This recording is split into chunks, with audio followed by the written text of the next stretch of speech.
Nous allons bientôt commencer.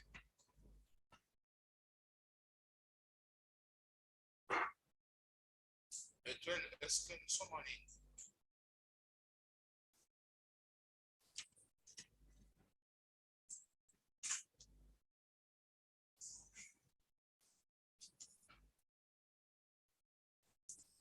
Voilà. Bonjour à tout le monde. Bonjour à nos amis interprètes qui sont là.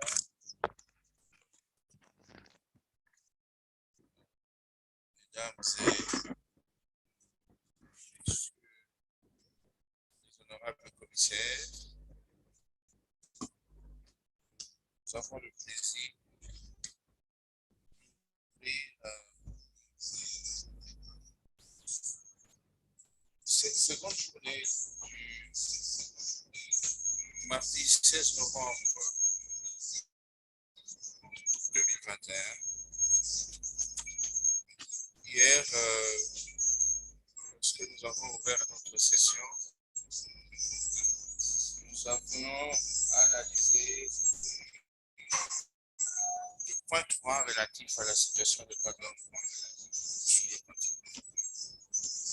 À l'agenda d'aujourd'hui, ce matin,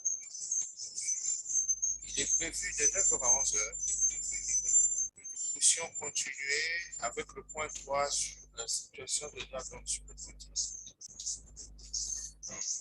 Je pense que ce point va nous occuper toute la journée d'aujourd'hui, parce que lorsque la commission s'est réunie et a adopté son agenda, celui-ci a été modifié en sorte que le panel sur les perspectives du thème de l'année 2021 de l'Union africaine en ce qui concerne les droits de l'homme, qui était prévu aujourd'hui, a été décalé à une autre date, ainsi que le panel de discussion sur l'étude du groupe de travail sur les industries extractives, panel au cours duquel devait être lancé le bulletin d'information du groupe de travail, a également été légèrement décalé à une autre date. Ceci nous ramène à dire qu'aujourd'hui, nous allons examiner uniquement le point 3 sur la situation des droits de l'homme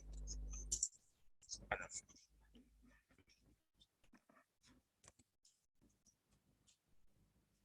Ainsi donc, je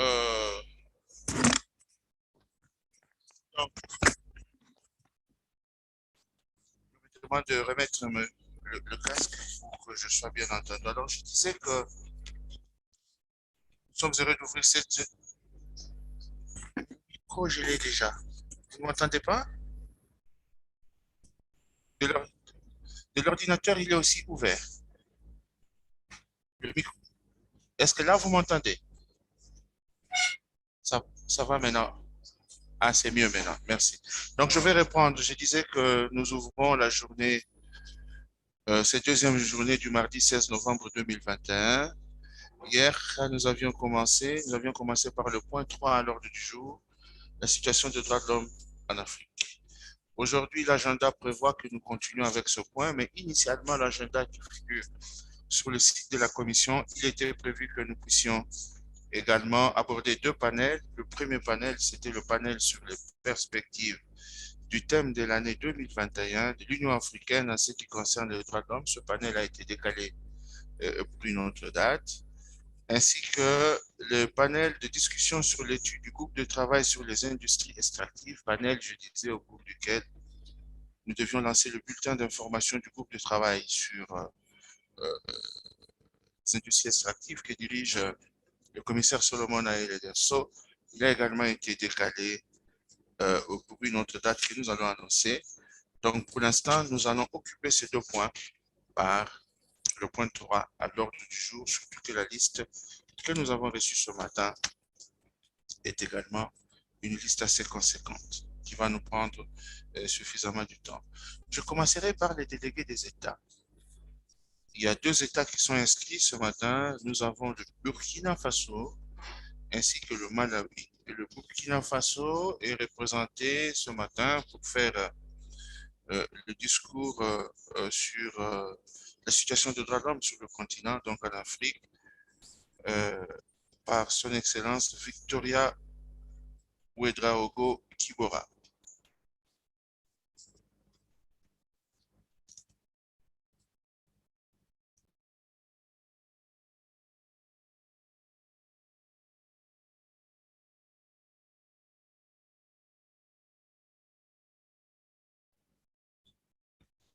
Est-ce que le Burkina Faso est en ligne? Sinon, nous demandons déjà au Malawi de se préparer. J'appelle le ministre de la Justice, des Droits humains et de la Promotion civique, Victoria Ouedraogo Kibora. Le temps qu'on puisse l'identifier, je demande également au Malawi, à l'honorable Reinek Matemba, Solicitor General and Secretary for Justice, d'être prêt déjà.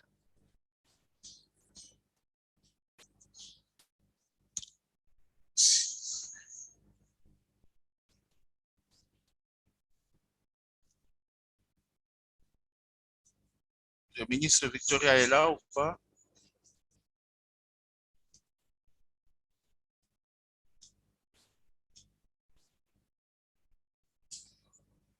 Il est en ligne? Ok. Excellence, si vous êtes en ligne, nous vous prions de prendre la parole. 7 minutes maximum.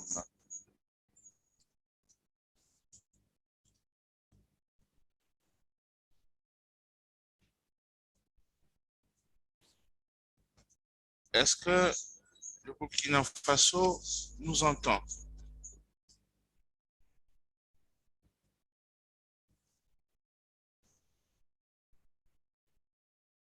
Allô? Et toi, ils sont en ligne? Mais je leur ai donné la parole pour 7 minutes. Oui, Monsieur le Président, le Burkina est en ligne. Il faut vous manifester, Excellence, Monsieur le ministre, parce qu'on a des difficultés techniques là. Monsieur le Président, ce n'est pas la ministre de la Justice, c'est son représentant, le conseiller technique Nabias Patrice. Il n'y a pas de souci, mais sur la liste, nous, on nous a dit que c'est Victoria Ouedraogo Kibora, ministre de la Justice, des Droits humains et de la Promotion civique. Mais si vous parlez en son nom, il n'y a pas de problème. Oui, Monsieur le Président, et on voudrait quand même vous demander l'autorisation de diffuser la vidéo de déclaration de Madame la ministre de la Justice. Ah, vous allez diffuser une vidéo, c'est ça? Oui, Monsieur le Président. Etienne, do you have the possibility to receive the video? They want to share the video. Is it possible? Ok, mais pour 7 minutes, hein, la vidéo prend combien de temps? 7 minutes, Monsieur le Président. Ça va, vous pouvez balancer la vidéo. Allons-y. Merci, Monsieur le Président. Merci. Merci, oui.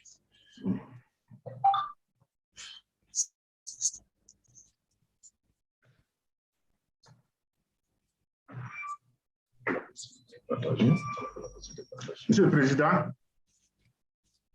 Monsieur le Président. Je vous entends, oui. On n'a pas la possibilité de partager la vidéo. Etienne, ils disent qu'ils n'ont pas la possibilité de partager la vidéo. Can you assist? Yes, essayez encore.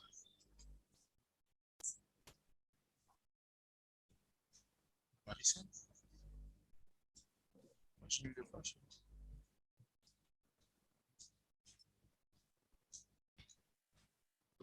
Vous pouvez essayer encore? Oui, nous essayons, Monsieur le Président. Bien.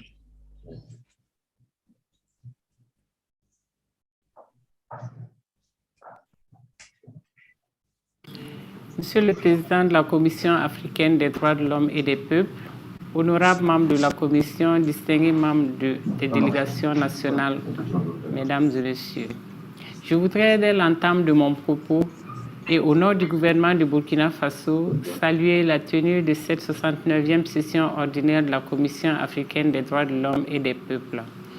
Le Burkina Faso exprime ses remerciements et sa reconnaissance à cette commission qui travaille sans relâche pour le renforcement de l'effectivité des droits humains en Afrique.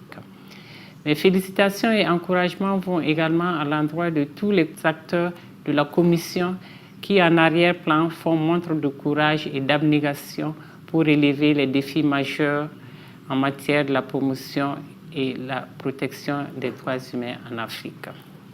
Je voudrais également remercier et féliciter les autorités gambiennes pour l'organisation réussie de cette présente session en dépit du contexte sanitaire marqué par la lutte contre la COVID-19. Cela témoigne de l'intérêt que vous accordez à la question des droits humains dans votre pays et en Afrique. Monsieur le Président, s'il est vrai que des progrès en matière de promotion et de protection des droits humains sur le continent africain sont visibles, nous devons garder à l'esprit que la réalisation des droits humains demeure une œuvre de longue haleine. C'est pourquoi nous devons tous réaffirmer et renouveler nos engagements afin que l'Afrique soit le continent où les droits de l'homme et les libertés de chaque citoyen soient promus et respectés. Le Burkina Faso est préoccupé par la situation des droits humains sur le continent, caractérisée par des violations et des atteintes aux droits et libertés fondamentales de la personne humaine en raison de la montée de l'extrémisme violent et du terrorisme. À l'instar de nombreux pays de la région du Sahel, le Burkina Faso fait face à des défis sécuritaires majeurs qui l'ont conduit à intensifier ses efforts dans la lutte contre l'hydroterrorisme dans le respect et la protection des droits humains. Monsieur le Président, les attaques terroristes auxquelles le Burkina est confronté occasionnent des atteintes aux droits fondamentaux tels le droit à la vie, le droit à l'éducation, le droit à l'intégrité physique, le droit à l'alimentation, etc. Cette situation a occasionné, à la date du 31 septembre 2021, le déplacement interne de plus de 1 million de personnes vers les localités plus sûres. En vue de juguler cette situation humanitaire sans précédent, le gouvernement du Burkina Faso a adopté un plan d'urgence depuis 2019. Et l'objectif de ce plan est d'apporter une réponse rapide et coordonnée afin de fournir des services vitaux et une protection aux personnes déplacées. Le gouvernement s'est inscrit ainsi dans une approche intégrée de leur prise en charge, tout en mettant l'accent sur l'assistance aux personnes vulnérables au sein des populations hôtes et des familles d'accueil. Des sites d'accueil officiels ont également été mis en place. Monsieur le Président, le gouvernement, en collaboration avec des partenaires, a adopté une stratégie de prise en charge des personnes déplacées internes pour encadrer les activités en matière de protection. L'objectif de cette stratégie est d'assurer l'intégration de la protection comme une question transversale de tous les autres secteurs visant à contribuer à la réduction de la vulnérabilité et à améliorer la capacité de résilience des populations vulnérables. En outre, une stratégie nationale d'éducation en situation d'urgence à 2019-2024 est mise en œuvre. Elle vise à accroître la résilience du système éducatif face aux différents risques à travers la réouverture de toutes les écoles et établissements, la prise en charge des élèves déplacés internes et des enseignants sur le plan psychologique, la réalisation d'infrastructures scolaires supplémentaires dans les zones à forte concentration, la réhabilitation des infrastructures dégradées par les activités terroristes ou des phénomènes naturels. Conscient de ce que les questions de protection et d'assistance aux personnes déplacées internes doivent s'inscrire dans un cadre juridique approprié, le gouvernement a entrepris l'élaboration d'une loi d'internalisation de la Convention de Kampala relative à la protection et à l'assistance des personnes déplacées en Afrique. Monsieur le Président, l'impact de la pandémie à l'infection à coronavirus sur la jouissance des droits humains en général et sur les droits économiques, sociaux et culturels en particulier n'est plus à démontrer. Afin D'en atténuer les effets, le gouvernement a adopté des mesures d'accompagnement au plan social et économique pour soutenir les différentes couches. Monsieur le Président, dans le domaine de la lutte contre les terroristes, conscient que l'option militaire ne saurait en elle seule apporter une réponse adéquate, mon pays s'inscrit dans une démarche holistique qui repose sur la triptyque sécurité, droits humains, développement. C'est pourquoi il œuvre de façon continue à ce que les forces de défense et de sécurité soient outillées au respect des droits humains dans le cadre de leur mission de sécurisation des territoires et des populations. À ce titre, des modules sur le droit international humanitaire, les droits humains et les libertés fondamentales sont enseignés dans les écoles et centres de formation militaire au Burkina Faso. Les opérations de sécurisation du territoire menées dans le strict respect des droits humains et du droit international humanitaire par les forces de défense et de sécurité ont permis de faciliter le retour de certains déplacés internes dans leur localité d'origine. Monsieur le Président, le Burkina est conscient de l'ampleur des défis en matière de la promotion et de la protection des droits et libertés contenus dans la Charte et dans les autres instruments relatifs aux droits humains auxquels il est partie. Pour y arriver, il voudrait solliciter l'assistance de ses partenaires et de la communauté internationale. Un tel accompagnement contribuera sans doute à renforcer ses efforts pour la promotion et la protection de tous les droits humains sur son territoire. Monsieur le Président, pour terminer, je voudrais traduire une fois de plus la reconnaissance du Burkina Faso à la Commission africaine des droits de l'homme et des peuples pour le travail ardu en vue de l'amélioration continue des droits humains en Afrique. C'est pourquoi le Burkina Faso réitère son appel à une plus grande mutualisation des forces pour une lutte efficace contre le terrorisme qui constitue sans nul doute un déni des droits fondamentaux de l'homme et un mépris de la paix. Je vous remercie pour votre aimable attention. Merci beaucoup, Madame la ministre de la Justice et des Droits humains du Burkina Faso. Nous avons pris bonne note de votre déclaration et nous demandons à ce que les éléments de votre discours nous soient transmis pour permettre aux rapporteurs pays du Burkina Faso et aux différents mécanismes spéciaux impliqués dans les éléments que vous avez soulevés, notamment la lutte contre l'extrémisme, le terrorisme, les différents droits fondamentaux qui sont violés en raison de ces éléments. Et pour suivre de près cette situation, nous prenons également bonne note de vous avez développé sur la sécurité des droits de l'homme ainsi que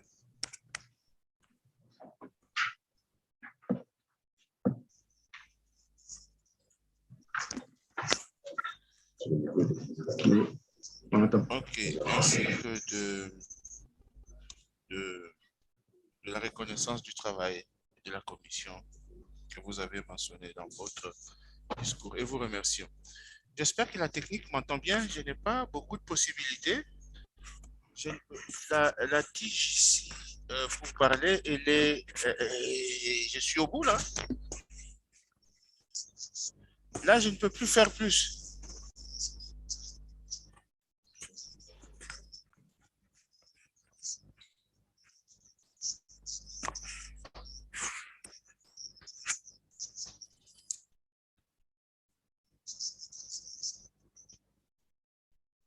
Je vais éloigner tous les outils de communication du téléphone et je risque même d'arrêter de respirer pour...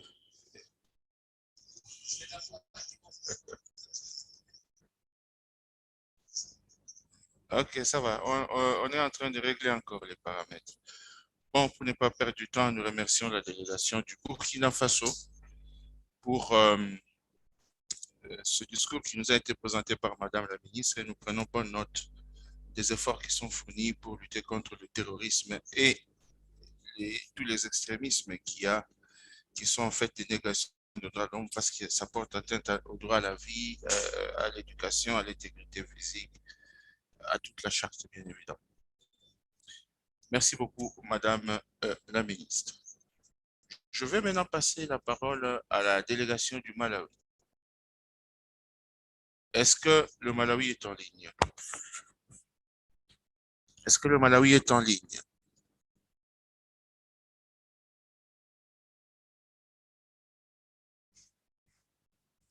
Un instant, on est en train de vérifier. Est-ce que nous avons le Malawi en ligne? OK. La délégation du Malawi n'est pas en ligne et le Burkina Faso ayant déjà fait son discours sur la situation des droits de l'homme sur le continent, je passe à la liste des institutions nationales de droits de l'homme. Le Malawi est en ligne? OK, je reviens à la liste des États. Est-ce que la délégation du Malawi est prête pour 7 minutes? 7 minutes.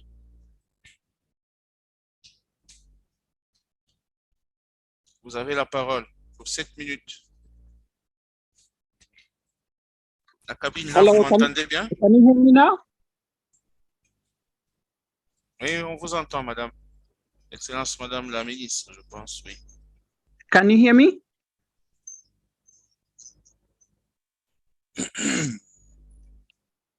The chairperson. Madame la ministre, vous avez la parole. Can you hear me? Oui, on vous entend, mais un peu éloigné. All right.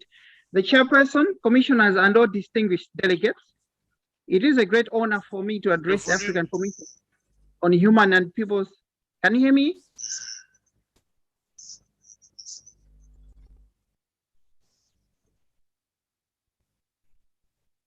Okay, it is a great honor for me to address the African Commission on behalf of the Republic of Malawi.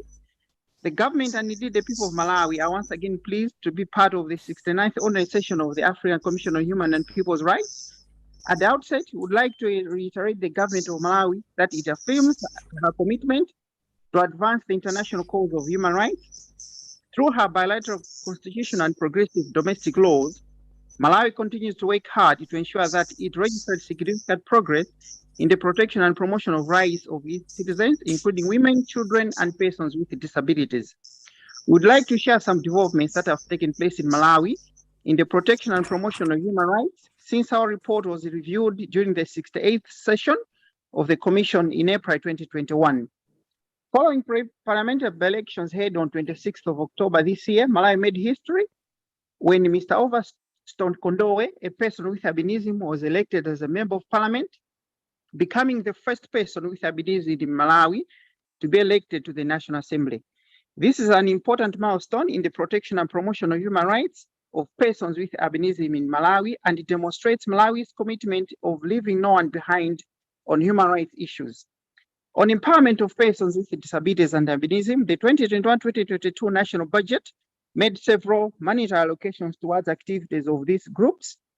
Some of the allocations, Mr. Chairperson, included a $90,000 allocation to the Disability Fund, $375,000 for the implementation of the action plan, and $500,000 allocated to the Ministry of Lands for construction of houses for persons with albinism. Mr. Chairperson, we are pleased to report that to the Commission that our exercise of reviewing our laws to align them with our Constitution and international human rights standards currently in progress is yielding fruitful results. In this regard, we have amended our labor laws, among others, to provide for paternity leave for 3 days, for at least 2 weeks on full pay. Additionally, the amendments enjoin employers to provide suitable space for breastfeeding women at the workplace, which ensures privacy and safety. The amendments, Mr. Chairperson, have also incorporated special working conditions for pregnant women in workplaces, in our case to affirm the dignity of Malawi women. Commissioners, as regards sexual violence against women, the judiciary has been resolute in meting out stiff sentences to perpetrators of sexual violence in order to decisively deal with a scourge.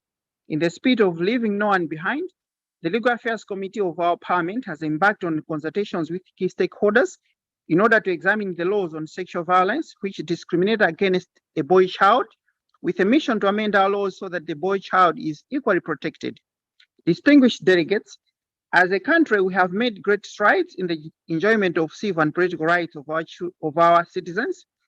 We have a free press, a very thriving civil society, and Malawians are able to peacefully assemble and demonstrate without interference by the state.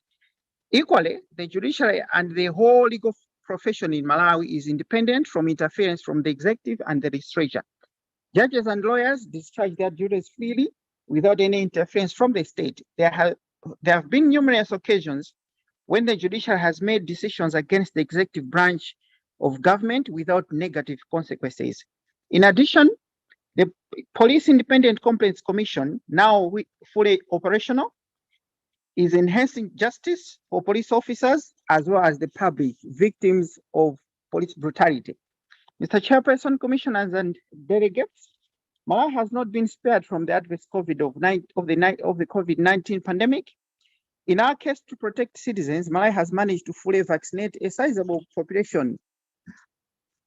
Of course, the government is not forcing people to get vaccinated. That's one of the approaches that government has taken. Be that as it may, as a country, we have been educating our people on the importance of getting the vaccine to protect themselves and their loved ones.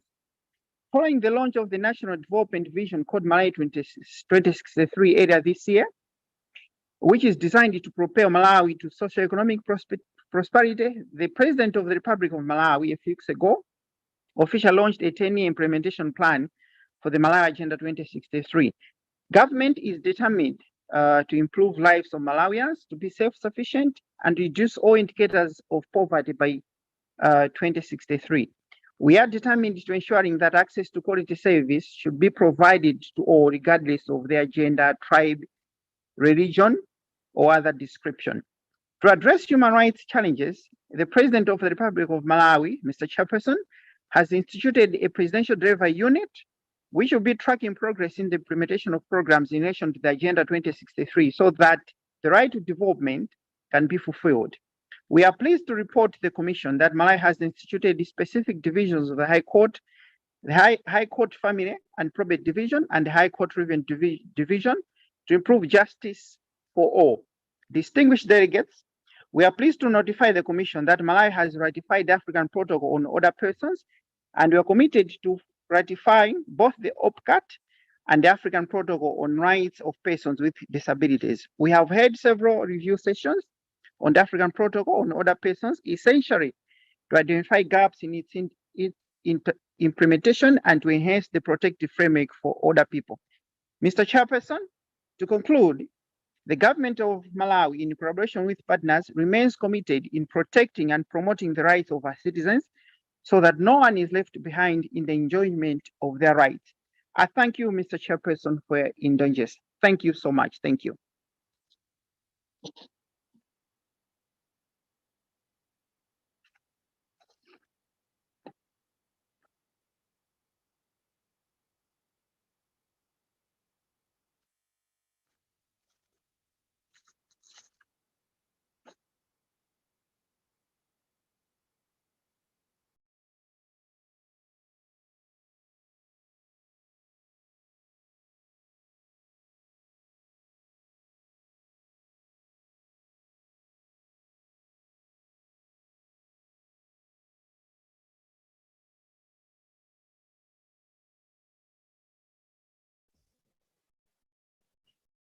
Est-ce que là, vous m'entendez? La cabine, ça va? Nous nous excusons sincèrement ce matin, c'est la technologie du webinaire et elle a parfois des surprises. Ce matin, quand le micro vont, ce sont les écouteurs qui ne vont pas. Donc, je voulais dire que nous remercions l'honorable Renek Matemba, le solliciteur général et Secretary for Justice, pour le discours qu'il nous a présenté. Nous saluons l'esprit du gouvernement de ne laisser personne derrière et tous les efforts qui sont faits pour le renforcement des droits des femmes et des personnes handicapées, l'amélioration de lois pour avoir le congé de paternité ainsi que les lieux d'allaitement pour les femmes, un plan d'action qui existe pour améliorer l'habitat, en tout cas pour octroyer aussi l'habitat aux personnes qui sont handicapées. Les efforts que vous faites dans la promotion et la protection des droits civils et politiques sont pris en note, notamment la presse qui est libre, les rassemblements, le droit à la liberté de réunion et de manifestation qui sont autorisés, pacifiques quand ils sont pacifiques. Et comme nous sommes sous la période du COVID-19, les efforts que vous avez déjà fournis en ce qui concerne la vaccination de la population, ce qui est problématique dans beaucoup de pays. Mais je vous félicite beaucoup plus pour la dernière partie encore de votre discours. Vous dites que le Malawi a ratifié le protocole sur les personnes âgées et bientôt vous allez le faire sur les personnes handicapées. C'est une bonne nouvelle pour la commissaire Marie-Louise Abomo qui est en charge le follow-up sur ces instruments, ces deux instruments. Nous vous remercions, honorable Renek Matemba, pour votre discours. La liste que j'ai pour les États étant terminée, je voudrais maintenant passer à la liste des INDH. Alors, pour nous permettre d'aller plus vite, je vais citer déjà les INDH que je vais appeler, comme ça, elles se préparent pour passer l'une après l'autre. Donc, je me propose dans un premier temps d'en appeler 5. Il s'agit de Ethiopian Human Rights Commission, avec le numéro d'affiliation 18. La South Africa Human Rights Commission, numéro d'affiliation numéro 12. La Commission for Human Rights and Good Governance of Tanzania, numéro d'affiliation numéro 14. La Zambia Human Rights Commission, numéro d'affiliation numéro 15, ainsi que Malawi Human Rights Commission avec le numéro d'affiliation numéro 2, avec le numéro d'affiliation 2. Ce sont les 5 premières INDH que je souhaite appeler. Alors, je vais appeler Ethiopian Human Rights Commission, le commissaire Abdi Djibril. Ethiopian Human Rights Commission, il est en ligne, je le vois. Alors, monsieur le commissaire Abdi Djibril, vous avez la parole pour 5 minutes. Vous avez la parole. Thank you very much for the opportunity. Les consignes d'abord. Vous avez la parole pour 5 minutes maximum. Honorable Commissioner Remy Ngoirumumbo, Chairperson of the African Commission, Honorable Commissioner Muldrop Zakaria Mnangdewa, Country Reporter for the Human Rights Situation in Ethiopia, Honorable Commissioners, distinguished ladies and gentlemen, all protocol duly observed. The Ethiopian Human Rights Commission presents its compliment to the African Commission on Human and People's Rights on the occasion of this 69th ordinary session, and it is pleased to address this august body on the human rights situation in Ethiopia. We congratulate all newly elected commissioners and reiterate it is our strong commitment to the protection and the promotion of human rights in Africa. Honorable Chairperson, as highlighted in the previous ordinary sessions, the Ethiopian Human Rights Commission continued with its institutional reform and adopted this 5-year strategic plan. The Commission is also pleased to announce the appointment of this Deputy Chief Commissioner and the 3 thematic commissioners. The Commission published the final report of its joint investigation on Tigray with the Office of High Commissioner for Human Rights. The joint investigation visited several locations in Tigray and affected cities in Amhara region, conducted 269 confidential interviews, and held over 60 meetings with governmental and non-governmental organizations. The joint investigation found serious violations and abuses committed by all parties to conflict in the northern Ethiopia. The Commission viewed the joint investigation and its final report as an opportunity for all parties to the conflict to pause, acknowledge responsibility for the grave suffering caused by the conflict, and commit to take concrete measure on accountability, redress for victims, and the search for sustainable solution to find long-lasting peace.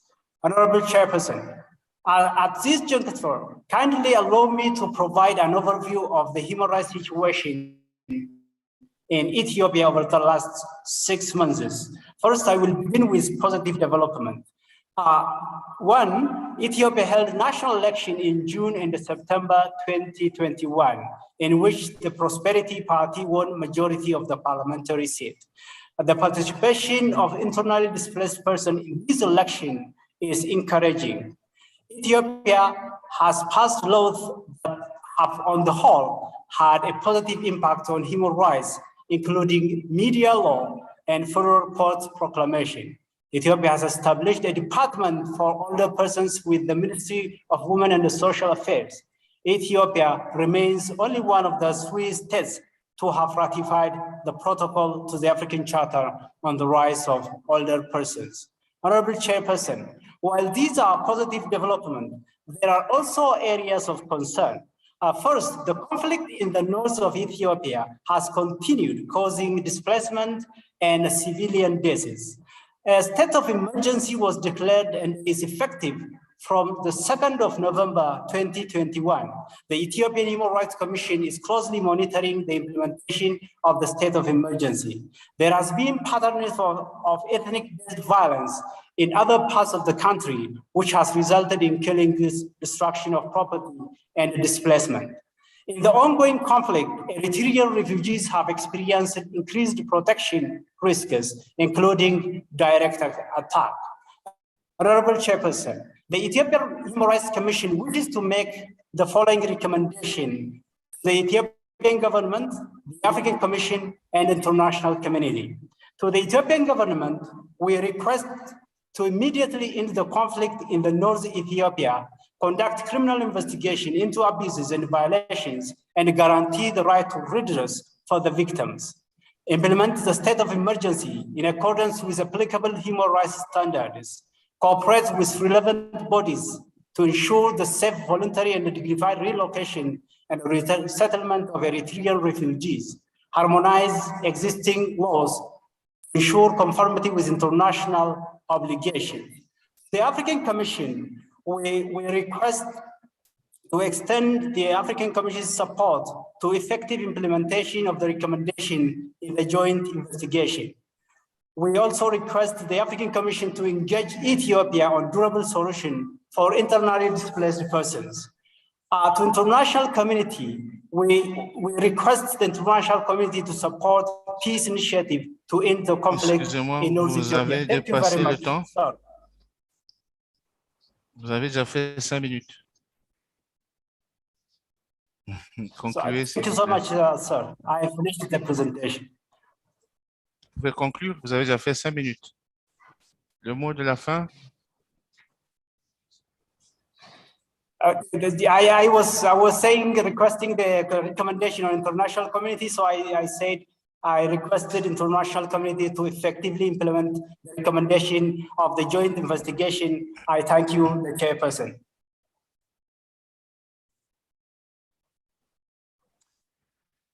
Merci beaucoup, Monsieur le commissaire Abdi Djibril, pour votre discours sur le point 3 à l'ordre du jour au nom de l'Ethiopian Human Rights Commission. Nous avons pris bonne note des réformes institutionnelles de votre institution nationale des droits de l'homme et du plan d'action que vous avez établi pour 5 ans. Vous avez mentionné également l'enquête conjointe, je crois, celui que vous avez fait avec le Haut Commissariat des Nations Unies aux droits de l'homme, où il a été constaté beaucoup de violations dans le nord de l'Éthiopie. J'ai moi-même participé avec le Attorney General Dr. Jedon au dialogue interactif à Genève sur cette question. J'ai eu à féliciter votre commission et le Haut Commissariat des Nations Unies aux droits de l'homme pour ce rapport que vous avez fourni. Je vous félicite. Pour les autres éléments, les développements positifs, on prend bonne note. Les élections ont eu lieu, c'est vrai. Une majorité a été dégagée, un gouvernement a été formé. On félicite l'Éthiopie pour ces éléments-là. Il y a des domaines de préoccupation.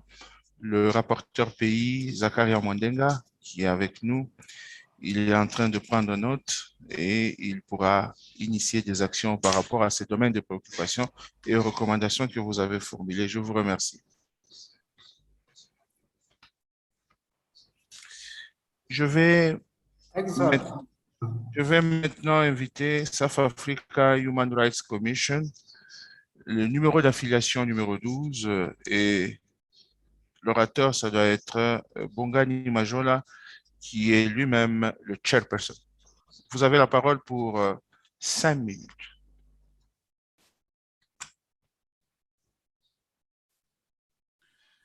Thank you, Excellency, Chairperson of the African Commission on Human and People's Rights, Commissioners of the African Commission, distinguished guests, state delegates, friends, national human rights institutions, delegates from the NGO organizations and all other dignitaries present.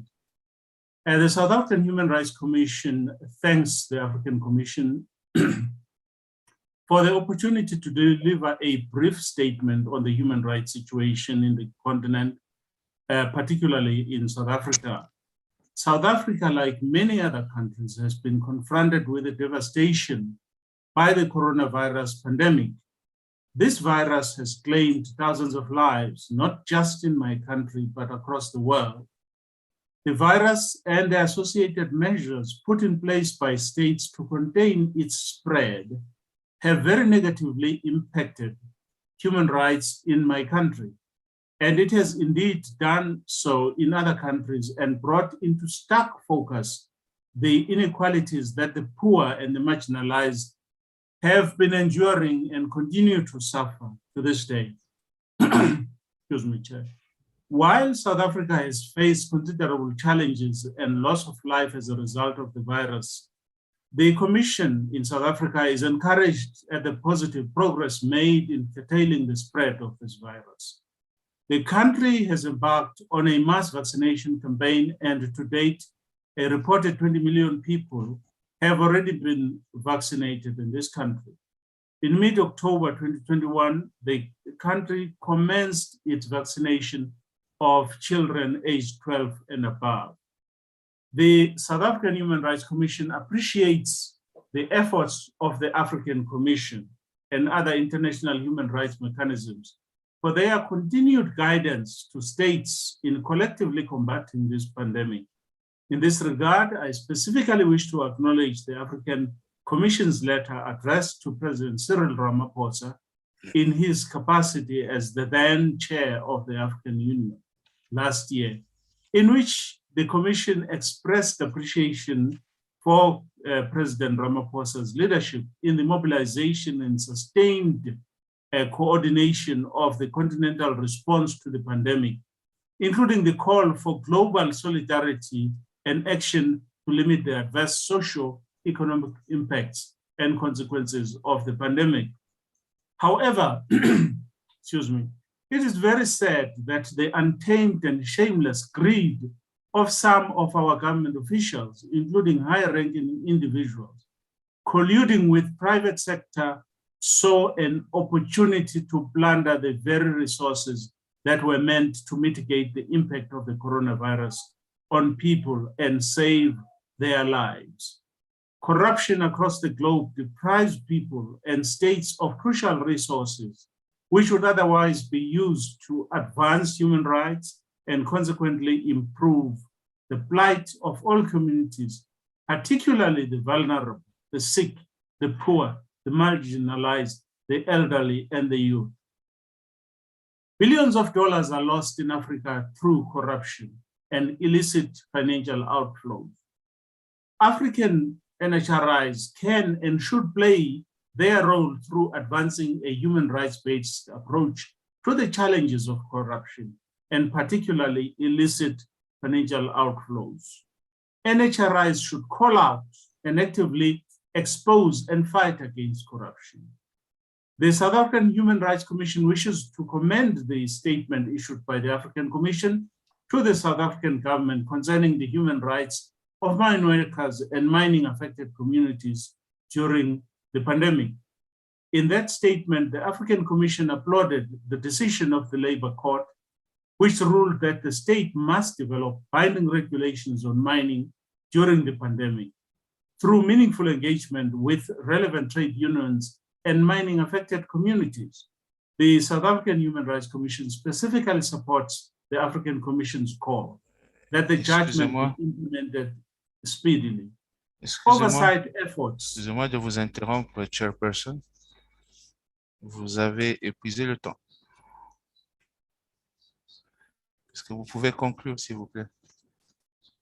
Thank you. Oversight efforts and advisories of this nature certainly assist the Commission and other national human rights institutions in the furtherance of their mandates to promote and protect human rights, as well as hold governments accountable for human rights. I thank you.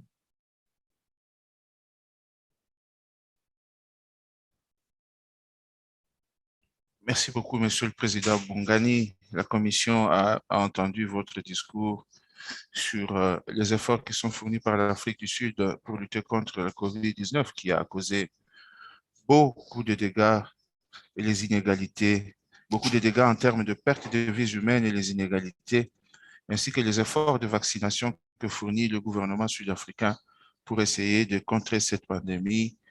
Et des domaines de préoccupation restent la corruption qui n'existe pas uniquement en Afrique du Sud en ce qui concerne le fonds COVID.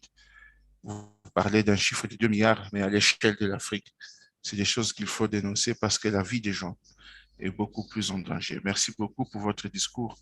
Le rapporteur pays, je pense, de l'Afrique du Sud, qui est notre ancien président, Solomon Aele-Derso, vous a bien suivi. Et s'il y a des actions, elles proviendront bien évidemment de sa part et des autres mécanismes spéciaux.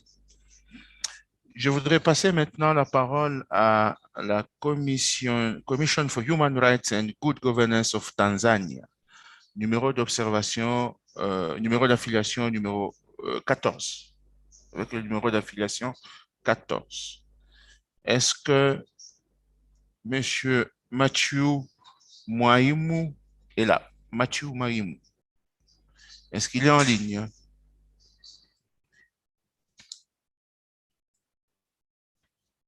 Mathieu Mwaimu, est-ce qu'il est là? Il n'est pas là? Ça va. Nous allons passer à une autre INDH. Zambia Human Rights Commission, numéro d'affiliation 15. Zambia Human Rights Commission, la Commission nationale des droits de l'homme de la Zambie. Commission nationale des droits de l'homme de la Zambie.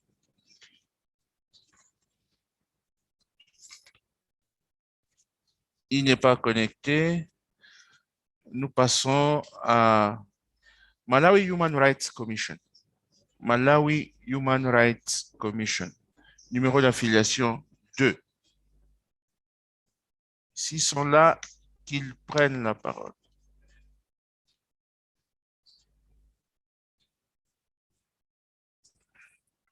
Il est là? OK.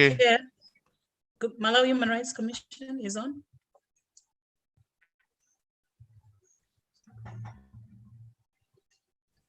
Vous avez la parole. Malawi Human Rights Commission.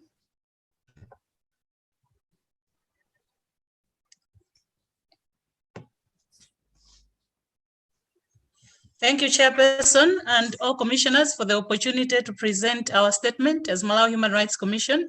Malawi Human Rights Commission commends Malawi government for commencing the implementation of Access to Information Act and enacting the regulations for the implementation of the Act. Malawians will be supported by the law when accessing public information. This will act as a mechanism for accountability and improved public service delivery, thereby contributing to the fulfillment of the economic and social rights.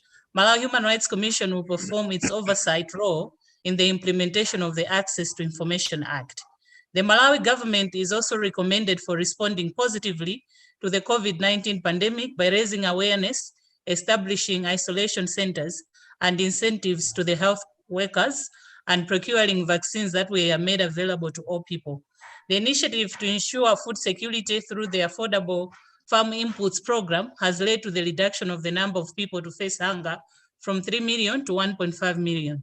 The government is also recommended for holding peaceful and credible presidential election in 2020 that ushered in a new president. However, the Commission would like to make the following recommendations. The government should fast track the adoption of the long outstanding National Action Plan for the protection and promotion of human rights in Malawi. The Commission anticipates that the current government will finalize, adopt, and launch the plan, which will provide guidance to the government and other stakeholders in the development and implementation of human rights programs in the country before the end of the year. The government needs to strengthen prevention, protection, and prosecution of perpetrators of abuses of rights of children and women and persons with albinism and disabilities and the elderly. Malawi government should finalize the review of the Disability Act, Education Act, Witchcraft Act, Elderly Persons Act, and Prison Act to ensure human rights protection and promotion in these sectors. There are long outstanding cases of national interest that remain unresolved. Some require investigation by police, while others told at prosecution level. Honorable Chair, these include the death of the Polytechnic student, Robert Chasoa, in 2011, and the circumstances surrounding the death of the Anti-Corruption Bureau Director, Mr. Issa Njaunju, in 2016. More recently, there is a case of the death of Mr. Blair Lule in police custody and killing of McDonald Masambuka, a young man with albinism. Conditions of detention and right to human dignity. The prisons in Malawi are still overcrowded, thereby infringing on rights of prisoners. The government should consider increased budgetary support to the Malawi Prison Service, among other measures, and expand the holding capacity of our prisons.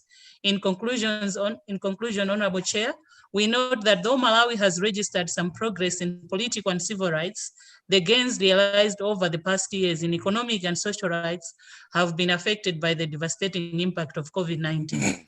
Therefore, Malawi needs to harness the progress made in the area of human rights and continue to improve areas that are facing challenges, including adequate funding of the Malawi Human Rights Commission to effectively deliver its mandate. I thank you, Chair.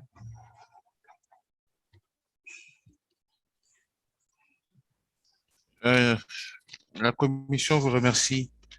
Madame Skader, lui, la chairperson de Malawi Human Rights Commission, et prend bonne note de ce que vous avez félicité le gouvernement de votre pays sur le mécanisme de réduction de comptes qui a été mis en place pour la question de la jouissance des droits économiques, sociaux et culturels. Nous prenons bonne note du fait que le gouvernement a fourni des efforts également pour la vaccination. Nous sommes en période de COVID-19, ainsi que la politique qui a été mise en place pour la protection des droits de l'homme et des peuples, des lois qui ont été votées pour la répression des viols, ainsi que la législation sur les prisons, ainsi que les mesures gouvernementales arrêtées pour enquêter sur les étudiants qui étaient décédés, ainsi que les personnes qui décèdent dans les prisons, dans un contexte, comme vous l'avez bien vous-même indiqué, de surpopulation carcérale.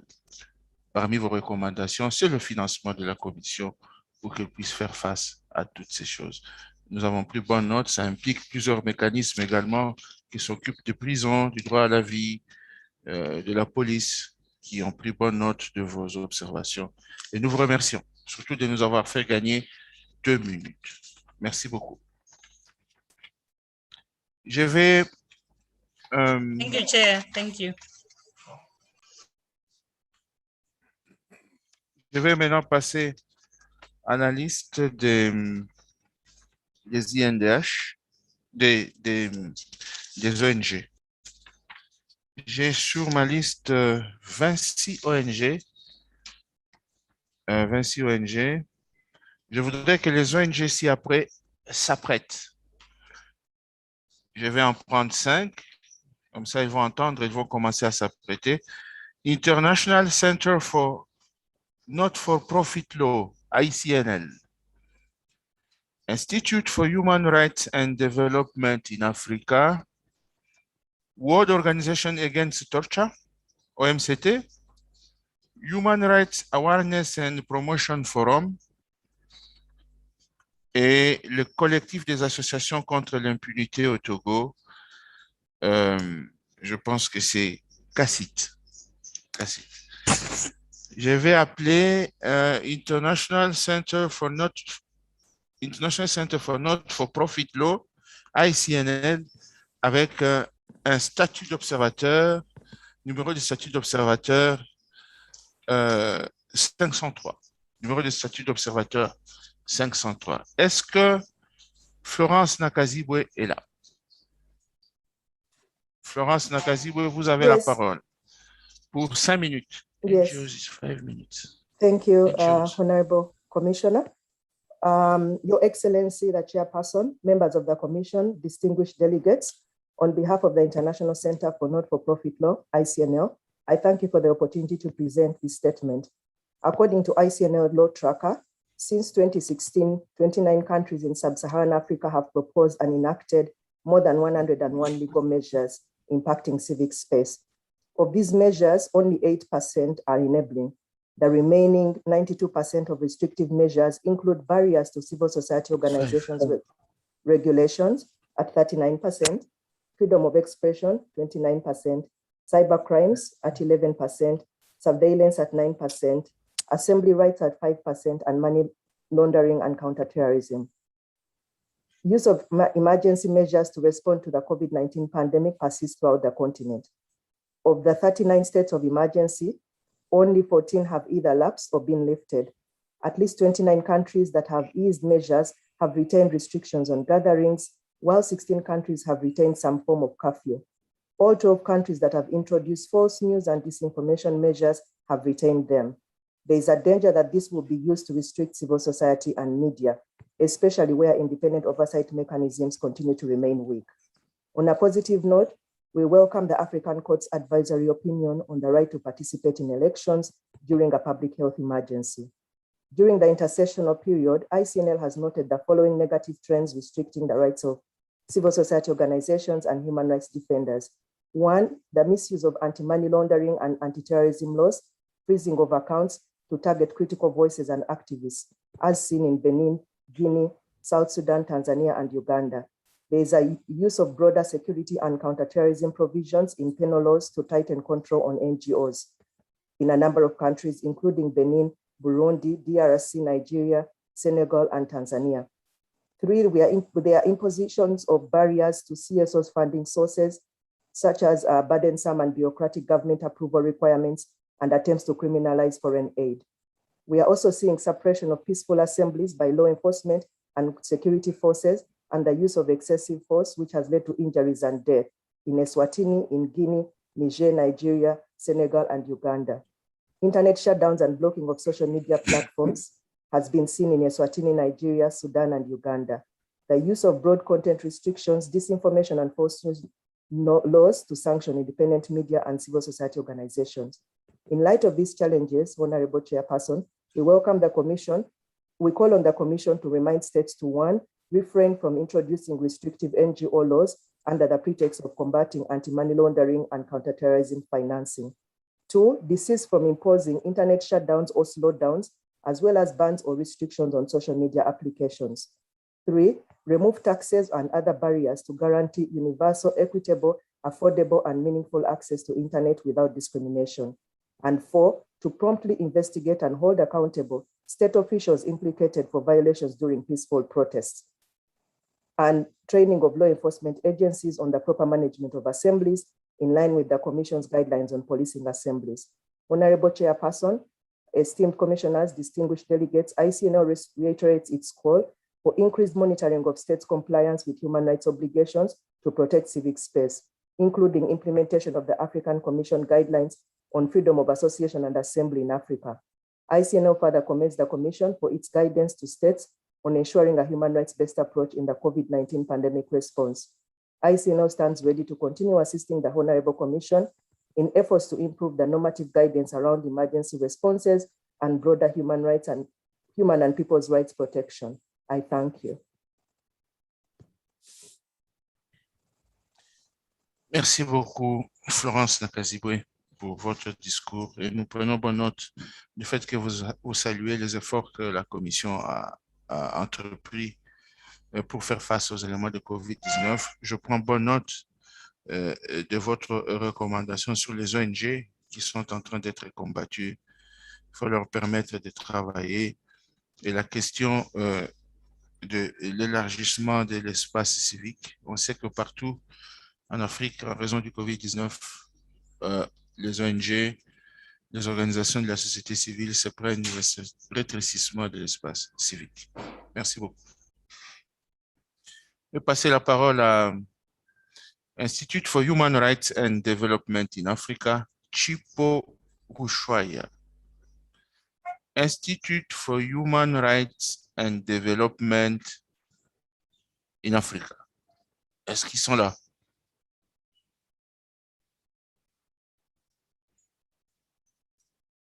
Est-ce qu'ils sont là?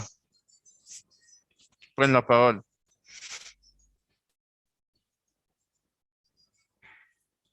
Numéro d'observation, numéro 231. Chipo Ushuaïa. Pouvez-vous prendre la parole, s'il vous plaît? Tu dis?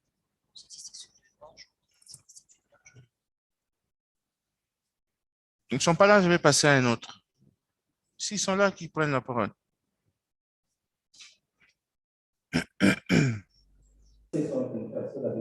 Vous avez 5 minutes. Hello, Honorable Chairperson.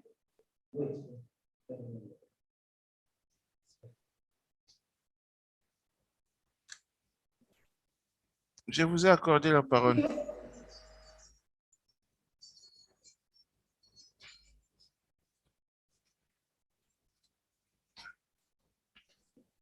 Honorable Chairperson and Commissioners of the African Commission on Human and People's Rights, would like to use this opportunity to congratulate the new Bureau of the Commission and wish them well in their new roles.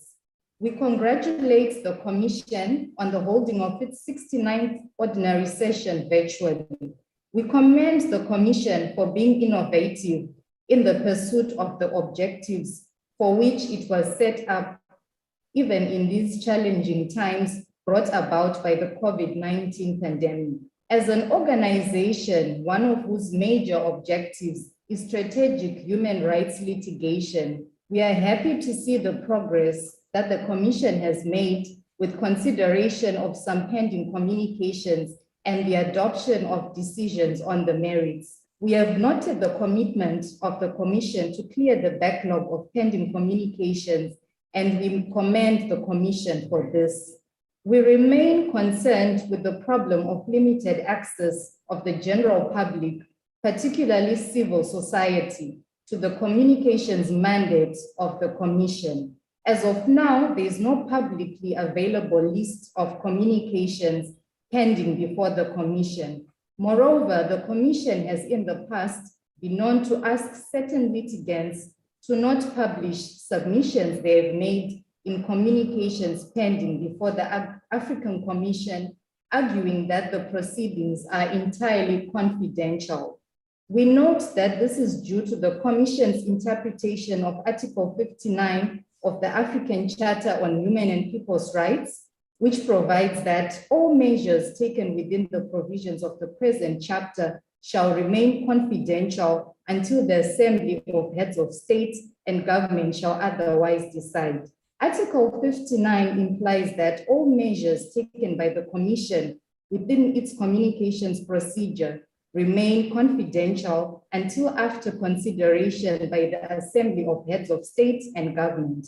The Commission's interpretation of this provision seems to be that everything done or received by the Commission is confidential. We submit with the greatest respect. This could not have been the intention of the drafters of the Charter. We further submit that the drafters of the Charter intended by this provision to provide that any decisions, resolutions, and reports adopted by the Commission are not to be publicly available until after approval by the Assembly of Heads of State and Government. The current interpretation of Article 59 by the Commission limits the ability of human rights organizations and experts from being able to make amicus curiae submissions to the Commission in the absence of access to submissions and pleadings of the parties. Potential amicus curiae have no means of knowing which communications are pending before the Commission and what human rights issues those communications entail. This interpretation, we humbly suggest, may also violate the provisions of the African Charter's provision on access to information. Furthermore, this interpretation hinders litigants from sharing information about pending communications as part of advocacy strategies on a given issue on which they seek change. Civil society organizations have a legitimate interest in publicizing cases, as this may be needed to sustain a campaign for many years. This is especially important as the average communication at the Commission takes well over 7 years to finalize the merits decision. To this end, we are urging the African Commission on Human and People's Rights to adopt a progressive interpretation of Article 59 in a way that allows for dissemination of information about the communications being considered by the Commission, and that removes the shroud of secrecy from the communications work of the Commission. We also request that the Commission makes publicly available a list of communications pending before the Commission, and at the very least, a summary of the issues involved in each communication to allow for potential amicus curiae to be able to effectively make submissions that can enrich the Commission's consideration of these communications. Merci beaucoup. Vous avez épuisé les 5 minutes qui vous avaient été accordées. Vous avez épuisé vos 5 minutes. Mais nous avons compris le problème que pose Institute for Human Rights and Development in Africa, l'accès limité des organisations de la société civile à la compétence mandat de protection de la Commission, en ce que la liste de communications n'est pas disponible sur le site. D'après vous, l'interprétation de l'article 51 de la Charte est faite de manière restrictive. Le volet confidentialité qui est sous-entendu dans cet article occasionne une impossibilité pour vous de faire des soumissions amicus curiae, et comme vous l'avez dit, et que d'après vous, il s'agit d'une violation du droit d'accès à l'information.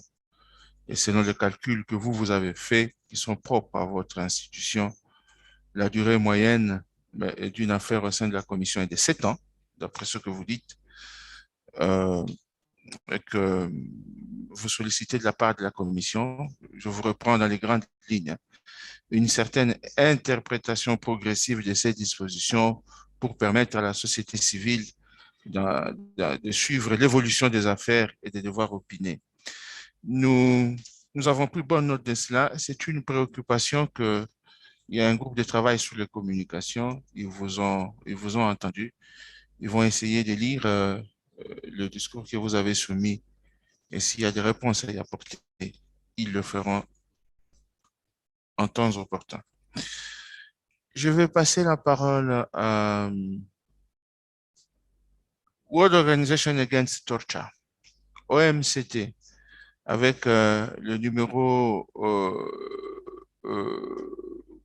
de statut d'observateur 53. World Organization Against Torture. Est-ce que vous êtes là?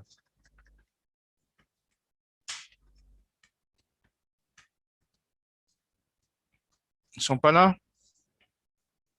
Donc, nous passons.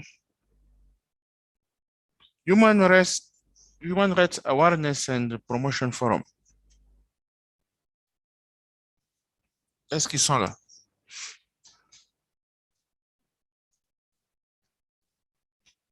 Human Rights, ils ne sont pas là. Collectif des associations contre l'impunité au Togo. Collectif des associations contre l'impunité au Togo. Si vous êtes là, vous prenez la parole. Vous avez 5 minutes. Collectif des associations contre l'impunité au Togo avec le numéro d'observateur 445. 5 minutes. Vous avez la parole.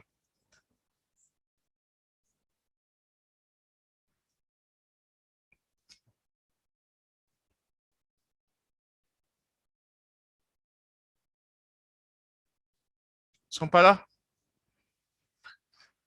OK, on va continuer avec la liste. Je voudrais encore demander à 5 ONG de s'apprêter.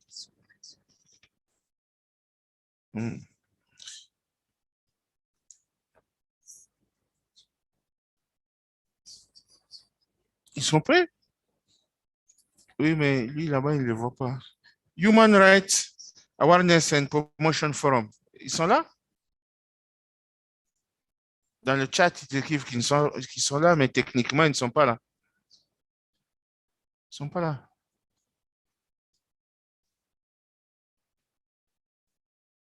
S'ils sont là, qu'ils veuillent se manifester, on court après le temps.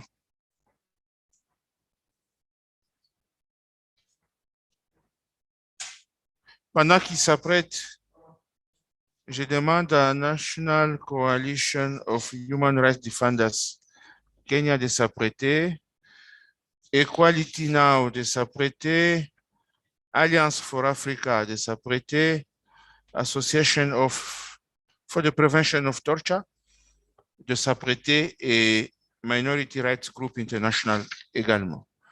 Maintenant, je reviens. Est-ce que Human Rights Awareness and Promotion Forum sont prêts? We are available. Okay, 5 minutes. All right. The chairperson, commissioners, and all distinguished delegates.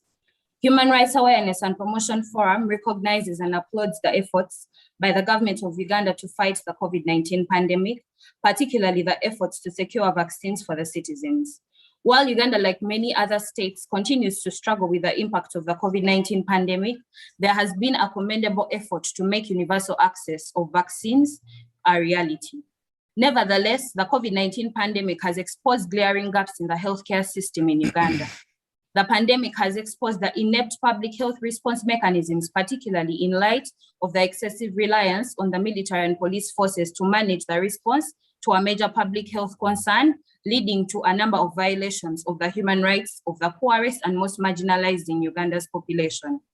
In particular, police and the military authorities have throughout the 1.5-year period since the pandemic was first declared a public health threat in Uganda, extensively used the guidelines and restrictions imposed to curb the spread of the COVID-19 to target and harass unpopular and criminalized minorities, including sex workers, people who use and inject drugs, and LGBTI persons. This has magnified the marginalization of these vulnerable populations in Uganda, who already bear the brunt of the economic hardship resulting from the various lockdowns, as well as crackdowns by law enforcement authorities in a bid to enforce the lockdown regulations. Of particular concern has been the determined use of the COVID-19 regulations to target criminalized populations, such as sex workers and LGBTI persons, for mass arrests, including the arbitrary arrest of 23 homeless young LGBT youth from a crisis shelter in March 2021, and 44 LGBT persons who were found attending a social event in May 2021 on charges of doing a negligent act likely to spread infection of disease. Both incidents clearly targeted the victims because of their presumed sexual orientation and gender identity. In both cases, the victims were subject to cruel, inhumane, and degrading treatment, including beatings, and for some of them, annual examinations. A total of 388 violations of the rights of LGBTI persons were documented by HIRAF during the year, and yet many more went unrecorded as the lockdown prevented many from reporting the violations against them.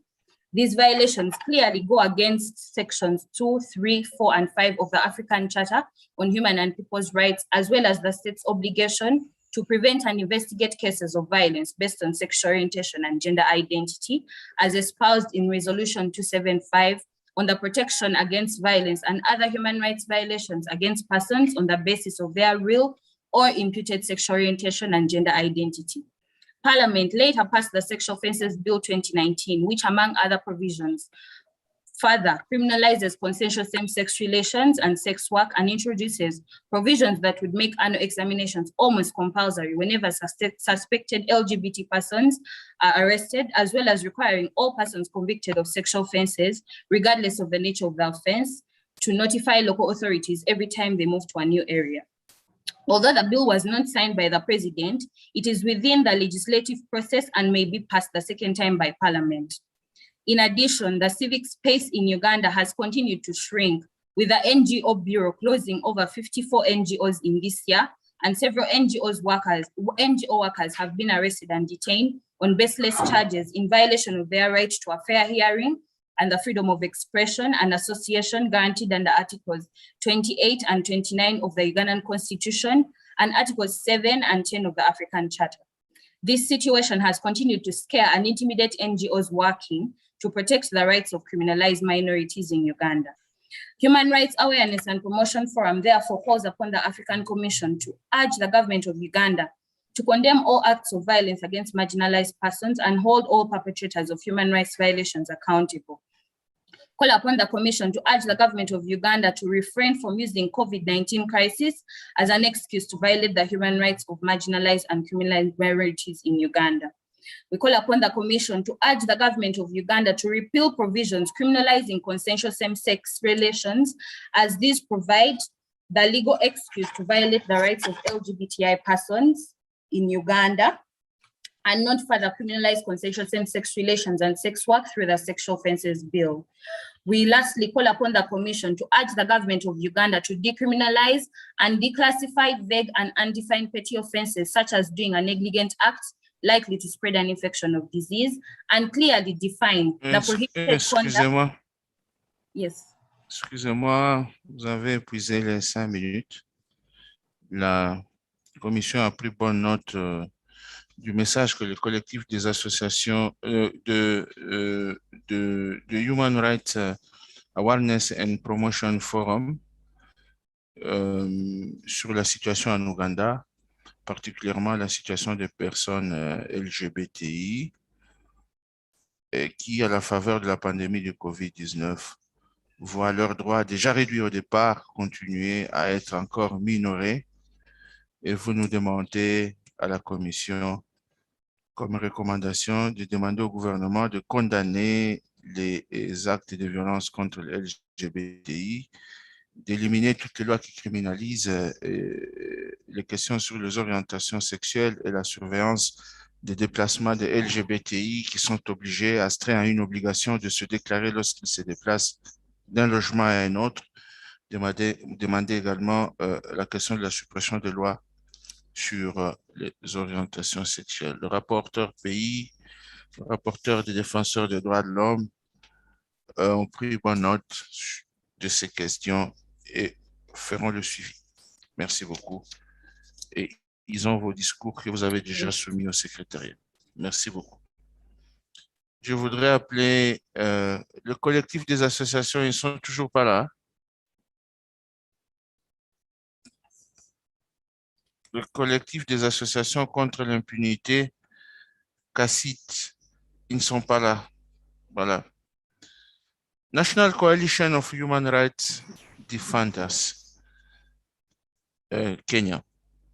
Gloria Mwadegwa, c'est une ONG dont le numéro d'observateur, le numéro de statut d'observateur est 500.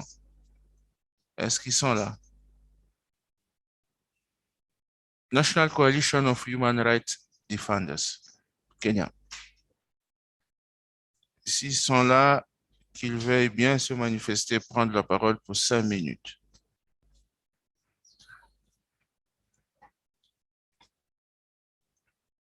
Ils sont en ligne?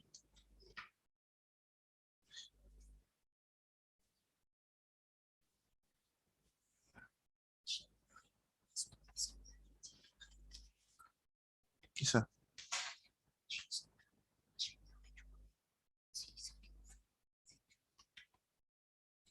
Il est où? Il est où?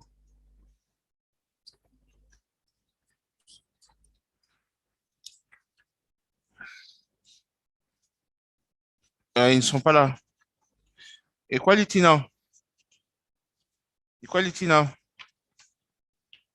Equality now. Numéro statut d'observateur 281. Equality now. Equality now. They are online. Equality now. Vous avez la parole pour 5 minutes.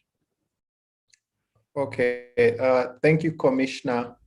Honorable Chairperson of the ACHPR, Commissioners, State Party representatives, fellow civil society representatives, honored participants. Implementation of the ACHPR decision, Equality Now versus the Federal Republic of Ethiopia. We commend the Commission for upholding its decision in Communication 341/07, Equality Now versus the Federal Republic of Ethiopia.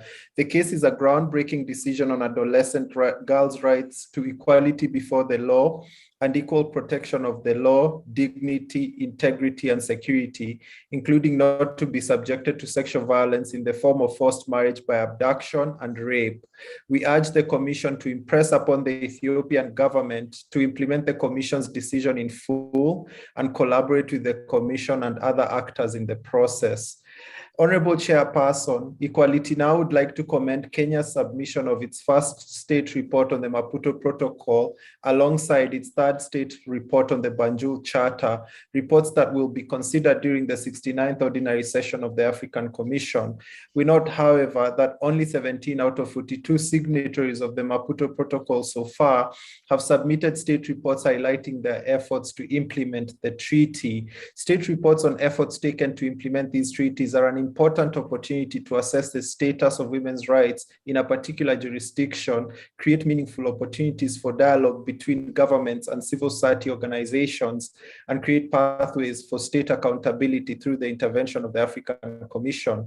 We therefore urge the Commission to take active steps through cooperation with government representatives at the African Union, as well as national human rights institutions, to encourage the submission of state reports under both the Banjul Charter and the Maputo Protocol. In our shadow report on Kenya's initial report on the implementation of the Maputo Protocol, Equality Now and 17 organizations commend the Kenyan government for significant policy, legislative, and institutional measures it has taken towards realization of women's rights, but notes with concern that many of these policies, laws, and institutions in place have been ineffective in ensuring women's rights on account of the Kenyan government's disobedience of the letter and spirit of its own constitution and international human rights standards it has bound itself to, including the Maputo Protocol. The joint stakeholders provide a list of questions that may be helpful for the African Commission to raise with the Kenyan government during its consideration of its reports, as well as recommendations to the Kenyan government aimed at bolstering its implementation of the Maputo Protocol in line with the Constitution, statute, and domestic policies. We therefore urge the Commission to consider the joint stakeholders shadow report in its consideration of Kenya's state party report on the Banjul Charter and the Maputo Protocol. Further, we urge the Kenyan government to consider the shadow report and take active steps to implement its recommendations and consider working closely with civil society organizations in this endeavor. Honorable Chairperson, Equality Now's attention has been drawn to reports of sexual violence against women and girls being used as a weapon of war during the ongoing Tigray conflict. These reports, as well as other violations of international human rights and international humanitarian law, are well documented through media reports, eyewitness statements, as well as the joint report between the Ethiopian Human Rights Commission and the UN Office of the High Commissioner for Human Rights. We acknowledge the Commission of Inquiry on the Tigray region of the Federal Republic of Ethiopia and call upon the African Commission to remain seized of the matter and adopt specific measures and approaches aimed at documenting and investigating these grave violations of international humanitarian law and international human rights law, with a view to contributing to current and future efforts aimed at accountability for all actors involved. Honorable Chairperson, Equality Now is concerned with the ongoing prohibition of pregnant school-going girls in the United Republic of Tanzania. These prohibitions are not only a violation of the girls' rights to education, but infringement. Merci beaucoup. Vous avez épuisé les 5 minutes. Thank you. Merci beaucoup. Equality Now, nous avons bien noté vos recommandations à la Commission, notamment que la Commission continue à se saisir de la situation des droits de l'homme en province du Tigré, qu'il interpelle le gouvernement du Kenya à continuer à respecter ses engagements au titre du protocole de Maputo, qu'on encourage et qu'on demande aux États de continuer à faire la soumission des rapports périodiques. Et vous avez félicité un certain nombre de gouvernements, dont celui du Kenya, pour tout ce qu'ils sont en train de faire dans le cadre du protocole de Maputo. Merci beaucoup. Je voudrais appeler maintenant Alliance for Africa, numéro du statut d'observateur 235. Alliance for Africa. Si Alliance for Africa est là, qu'ils prennent la parole.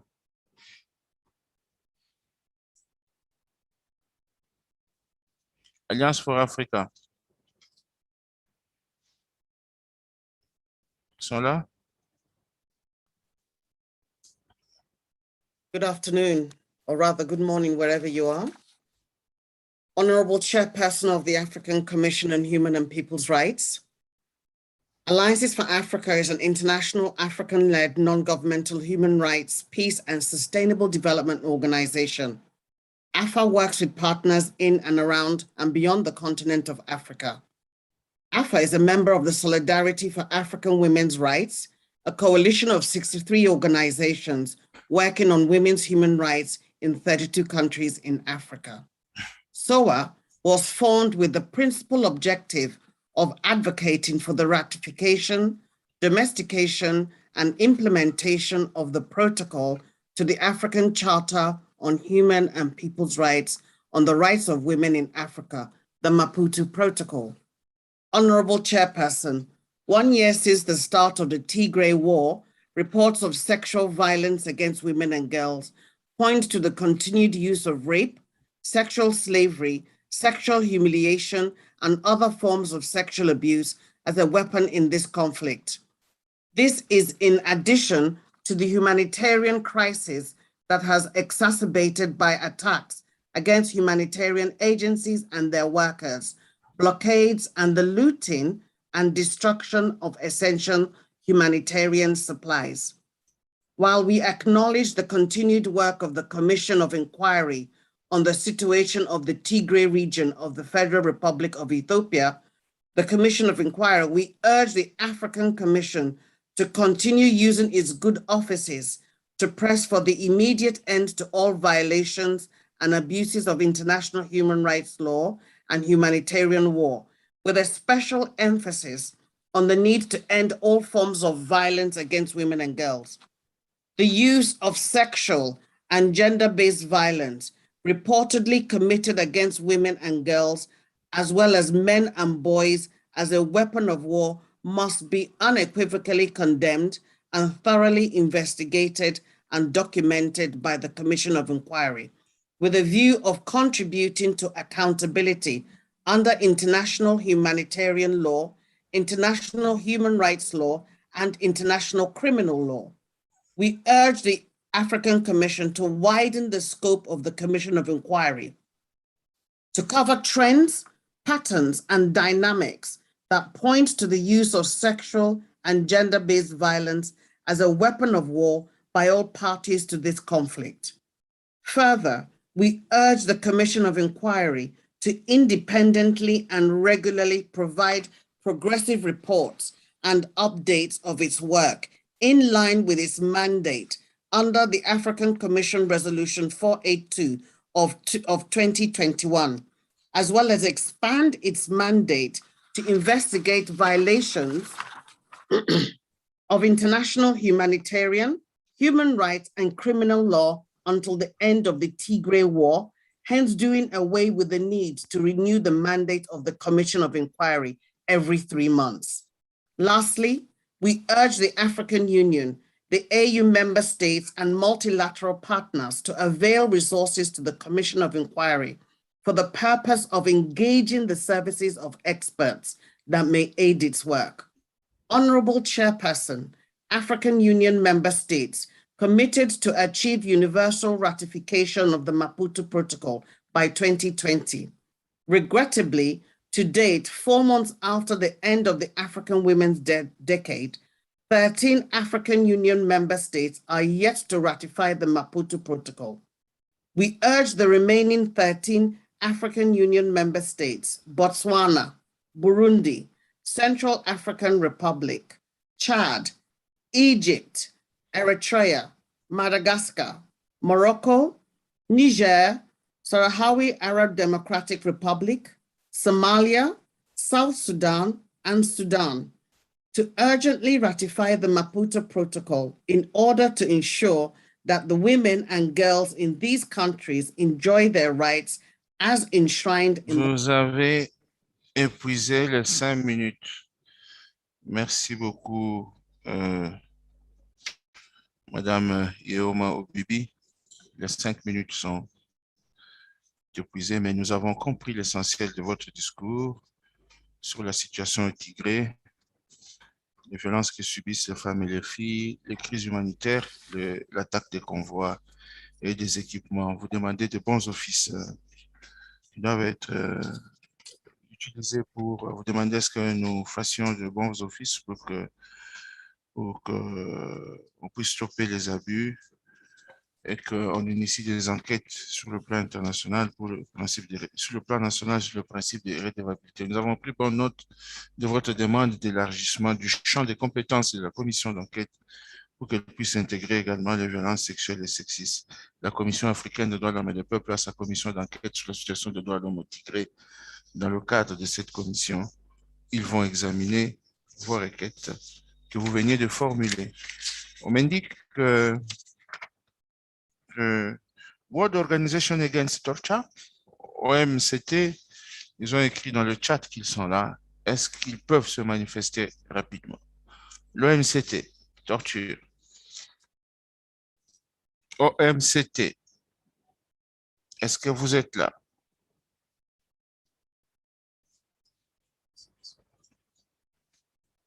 Vous avez écrit dans le chat que vous étiez disposé. OK, moi je vais poursuivre. S'ils sont là, ils vont encore se manifester. Association for the Prevention of Torture. Numéro, le statut d'observateur 165. Association for the Prevention of Torture. Numéro du statut d'observateur 165. Vous pouvez prendre la parole. Merci, Monsieur le Président. Et tout d'abord, toutes mes félicitations pour votre élection à la présidence, ainsi que la commissaire Maya Savili Fadel en tant que vice-présidente. On behalf of the Association for the Prevention of Torture, APT, with the support of our partners, the Anti-Torture Initiative and the Norwegian Center for Human Rights, I am very pleased to present the newly launched Principles on Effective Interviewing for Investigations and Information Gathering, also known as Mendes Principles, and seek the possible support of the African Commission for dissemination. As observed by Juan Mendes during his mandate as UN Special Rapporteur on Torture from 2010 to 2016, the most frequent setting where torture and coercion takes place is in the course of interrogation of suspects and for the purpose of obtaining confessions. There is therefore a need to move questioning culture away from accusatory, coercive, manipulative, and confession-driven practices towards report-based interviewing. The Mendes Principles are a tool to assist states in making this move. Developed by a multidisciplinary group of experts from different regions, they aim to modify law enforcement practices by replacing this interrogation by interviewing. Grounded in science, law, and ethics, they seek to ensure better respect for human rights while at the same time enhancing the administration of justice and promoting the rule of law, thus improving civic trust in the state. Entrenched in practical experiences in a wide range of countries, the Mendes Principle provide also guidance on how to conduct effective interviewing and implementing legal and procedural safeguards such as, for example, access to a lawyer or recording of interviewing. The principles propose concrete guidance on the review and reform of existing interviewing practices and criminal justice procedures. The support of the Mendes principles by the African Commission on Human and People's Rights would be extremely significant to promote the pragmatic and solution-oriented approach of the principles, but also their contribution to achieving the Sustainable Development Goals. So we therefore call the African Commission on Human and People's Rights to express support by welcoming the Mendes principles and encouraging member states of the African Union to implement them. This would contribute not only to reduce torture and ill treatment in the continent, but also ensure better outcomes of investigations and justice for all. Thank you very much, Mr. Chairman. Nous vous remercions, Madame Barbara Bernat. Nous avons pris acte de toutes les demandes que vous avez formulées au niveau de la Commission sur l'urgence qu'il y a à bannir manipulation et la coercition sur fond de torture pendant la période d'interrogatoire, en tout cas dans tout le processus pénal qui précède le jugement lui-même, ainsi que ce que vous demandez à la Commission qu'une approche pragmatique puisse être votée par les États et que nous puissions surtout les encourager à mettre en œuvre les principes et les directives dont vous avez parlé tout à l'heure. Je voudrais encore revenir sur l'OMCT. Est-ce qu'ils sont là? OMCT. OK, ils peuvent prendre la parole.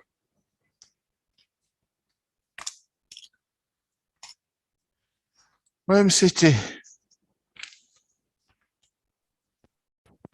Vous m'entendez?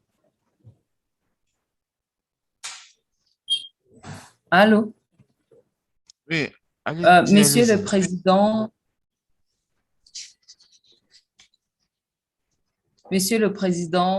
Messieurs et Madame les commissaires, Madame et Messieurs les délégués des États, chers participants, les conditions de détention en Afrique constituent un défi, comme la surpopulation carcérale, l'accès à l'eau, à l'hygiène et aux soins de santé. Les soins de santé sont toujours très difficiles. Avec l'épidémie de la maladie virale coronavirus en mars 2020 et avec le problème de la surpopulation carcérale, le manque d'eau et d'hygiène, il est difficile de respecter les mesures barrières, la distanciation sociale et l'hygiène. Alors, au lendemain de la survenance de la pandémie, les États ont pris des mesures urgentes pour la protection des détenus et dans les centres pénitentiaires et leur personnel contre le risque de contamination venant de l'extérieur. Et par conséquent, plusieurs prisons se sont vues fermées à la société civile, aux avocats et aux familles. Toutefois, les nouveaux développements et mesures prises relativement à la gestion de la pandémie doivent prendre en compte le respect des droits des détenus en favorisant une meilleure jouissance des garanties juridiques fondamentales. Au Cameroun, par exemple, avec l'arrivée de la pandémie, les conditions de détention étaient déjà très effroyables. Les prisons sont congestionnées, la population la population dans les prisons a augmenté à cause des détentions prolongées et provisoires. Et il y a eu des arrestations arbitraires des personnes soupçonnées de soutenir Boko Haram à l'extrême nord et des personnes soupçonnées de soutenir la sécession dans les deux régions anglophones. Depuis 2020, la crise sanitaire a contribué à aggraver la situation dans les prisons et surtout comme elles sont fermées à la société civile et aux avocats et aux familles, il est très difficile de faire le monitoring de détention et la société civile n'ayant pas droit de visite et les prisonniers n'ont pas de droit de visite. En RDC, par exemple, la situation carcérale dans le contexte de Covid s'est s'est davantage détérioré malgré quelques libérations faites par plusieurs établissements pénitentiaires du pays. La surpopulation carcérale reste encore un défi. Les arrestations arbitraires, les détentions provisoires prolongées augmentent le nombre de détenus dans les lieux de détention. Il y a eu un cas alarmant en RDC, l'arrestation arbitraire de 130 personnes suite à l'assassinat d'un homme d'affaires.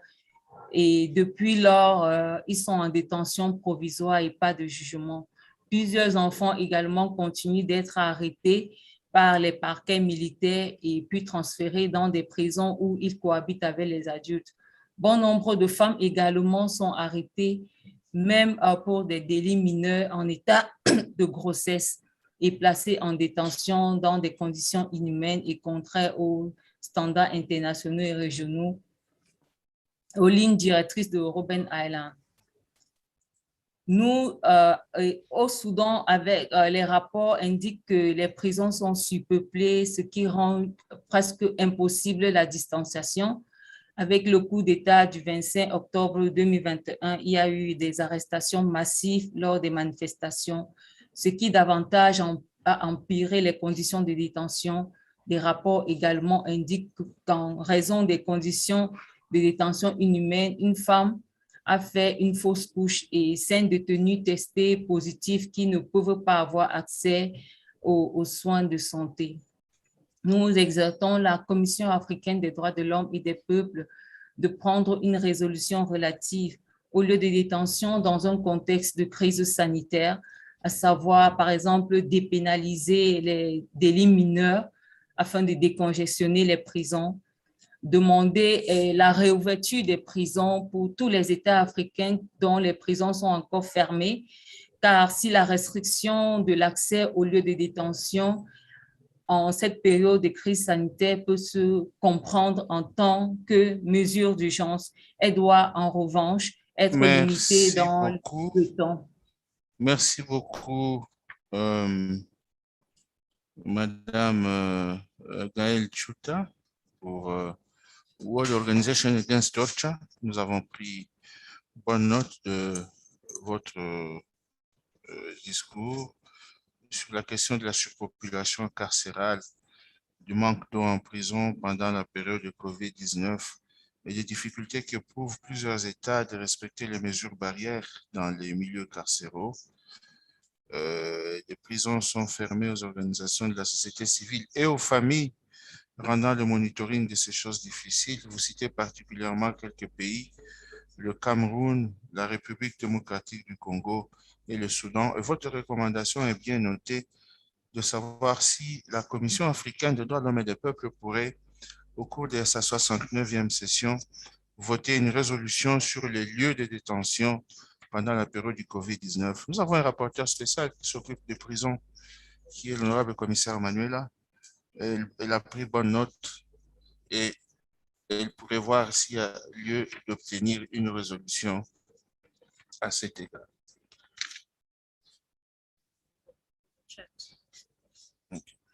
Je voudrais appeler quelques ONG. Si les gens de Pan-African Lawyers Union sont là, Center for Reproductive Rights sont là, African Policing Civilian Oversight Forum sont là, Environment Resources Naturelles et Développement, R&D Institute sont là, qui se préparent. Doula Omar Institute, s'ils sont là, qui se préparent. Et aussi Minority Rights Group International, s'ils sont là, ils se préparent. Je vois dans le chat que Pan-African Lawyers Union sont là. Est-ce qu'ils sont connectés?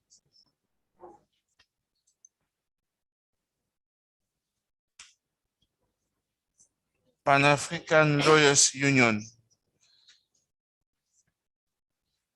Pan-African Lawyers Union.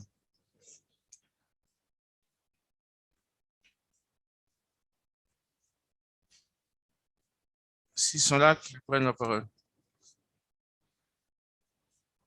Rapidement. Pan-African Lawyers Union.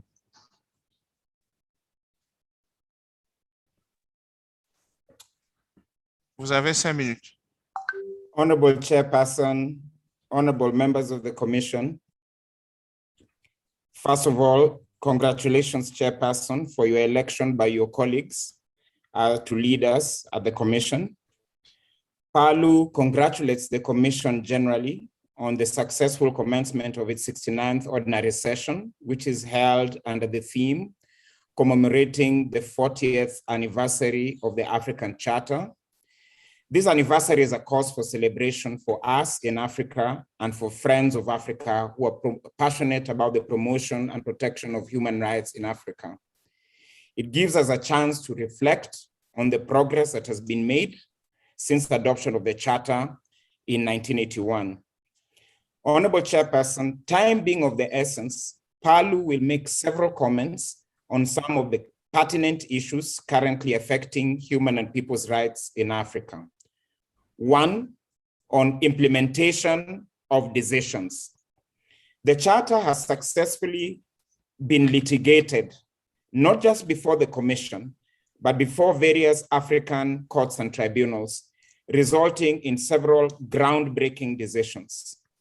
However, many states are simply choosing not to implement these decisions, resulting in an implementation deficit. This deficit, if not addressed, will eventually affect the credibility of African courts and tribunals. Further, the issue of compliance touches on the very core of the raison d'etre of the African Charter, namely to ensure protection of human rights. Lack of implementation of decisions has now reached crisis points and needs to be treated as such. For this, we call upon the enforcement organs of the African Union to consider imposing sanctions on defaulting states, keeping in mind that non-compliance entails violations and ensures that the violations are ongoing. Two, on unconstitutional changes of government. There has been an alarming increase in the rate of unconstitutional change of government in Africa. Of course, this contravenes, among others, the African Charter and also the African Charter on Democracy, Elections, and Governance. In 2021 only, Chad, Mali, Guinea, and now Sudan have been affected. It is the citizens that suffer the most when the right to movement, right to life, freedoms of association, expression, information, and others are affected.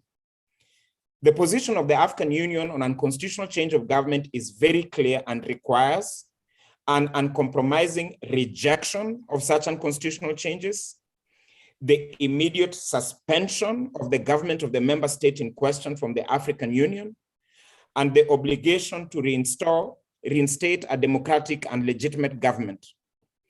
While we acknowledge the suspension of Sudan by the African Union Peace and Security Council, we also note that such action was not religiously and consistently enforced by the African Union, which might have inadvertently encouraged the other coups. Further, while we acknowledge the statements issued by the United Nations Secretary General and the United Nations Security Council and the convening on a session on Sudan, more urgent interventions are required to restore law and order while preserving the democratic transition. We keep in mind the possible consequences, negative consequences of a lack of this being done for the Horn of Africa and the East African region. Three, on conflict situations. Ethiopia. PALU, together with several other non-governmental organizations, civil society organizations, and individuals, issued an open letter to the African Union Commission, urging that the African Union take a stronger stance in responding to the deteriorating conflict in Ethiopia. The situation has worrying similarities to the genocide that occurred in 1994 in Rwanda, and without urgent intervention, gross human and people's rights violations will continue to take place, resulting in many more deaths, separation of families through displacement, and so on. While we acknowledge the efforts taken by the African Union, particularly in naming His Excellency President Olusegun Obasanjo as Special Representative for the Horn of Africa and also in authorizing an investigation on human rights abuses, we believe that the African Union... Vous avez épuisé les 5 minutes, malheureusement. Vous avez épuisé les... Right. Thank you very much. Thank you very much, Mr. Chairman. Nous avons noté l'essentiel. La question de l'application des décisions de la Commission qui risque même de déforcer, de saper toute la crédibilité de la Charte africaine des droits de l'homme et des peuples, situation qui arrive à une crise, à un point de crise tel qu'il faut envisager maintenant la possibilité d'imposer des sanctions. Vous avez également parlé de la question des changements constitutionnels de régime, changements constitutionnels qui sont bien évidemment rejetés par l'Union africaine, suspension du droit de vote, rejet de gouvernement issu de ce genre de méthode. Vous avez cité le cas des pays qui sont passés par cette voie-là en 2021, le Tchad, le Mali, la Guinée et la Somalie. Vous avez parlé de la situation des conflits en invoquant celle du Tigré, qui, d'après vous, d'après la lettre ouverte qui a été envoyée par Palou à la Commission de l'Union africaine, est assimilable, c'est votre ONG qui le dit, pas la Commission, assimilable à un cas de génocide presque identique à celui que le Rwanda avait connu. Nous avons pris bonne note et le rapporteur pays de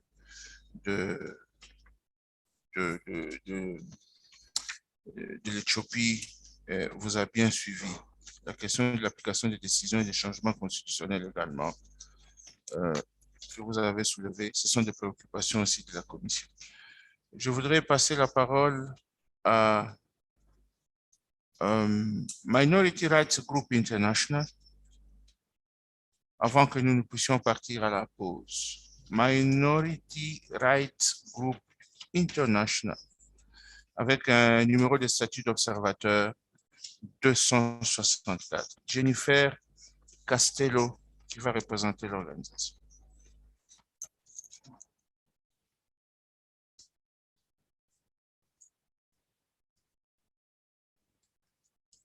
Minority Rights Group, vous êtes là? Minority Rights Group International.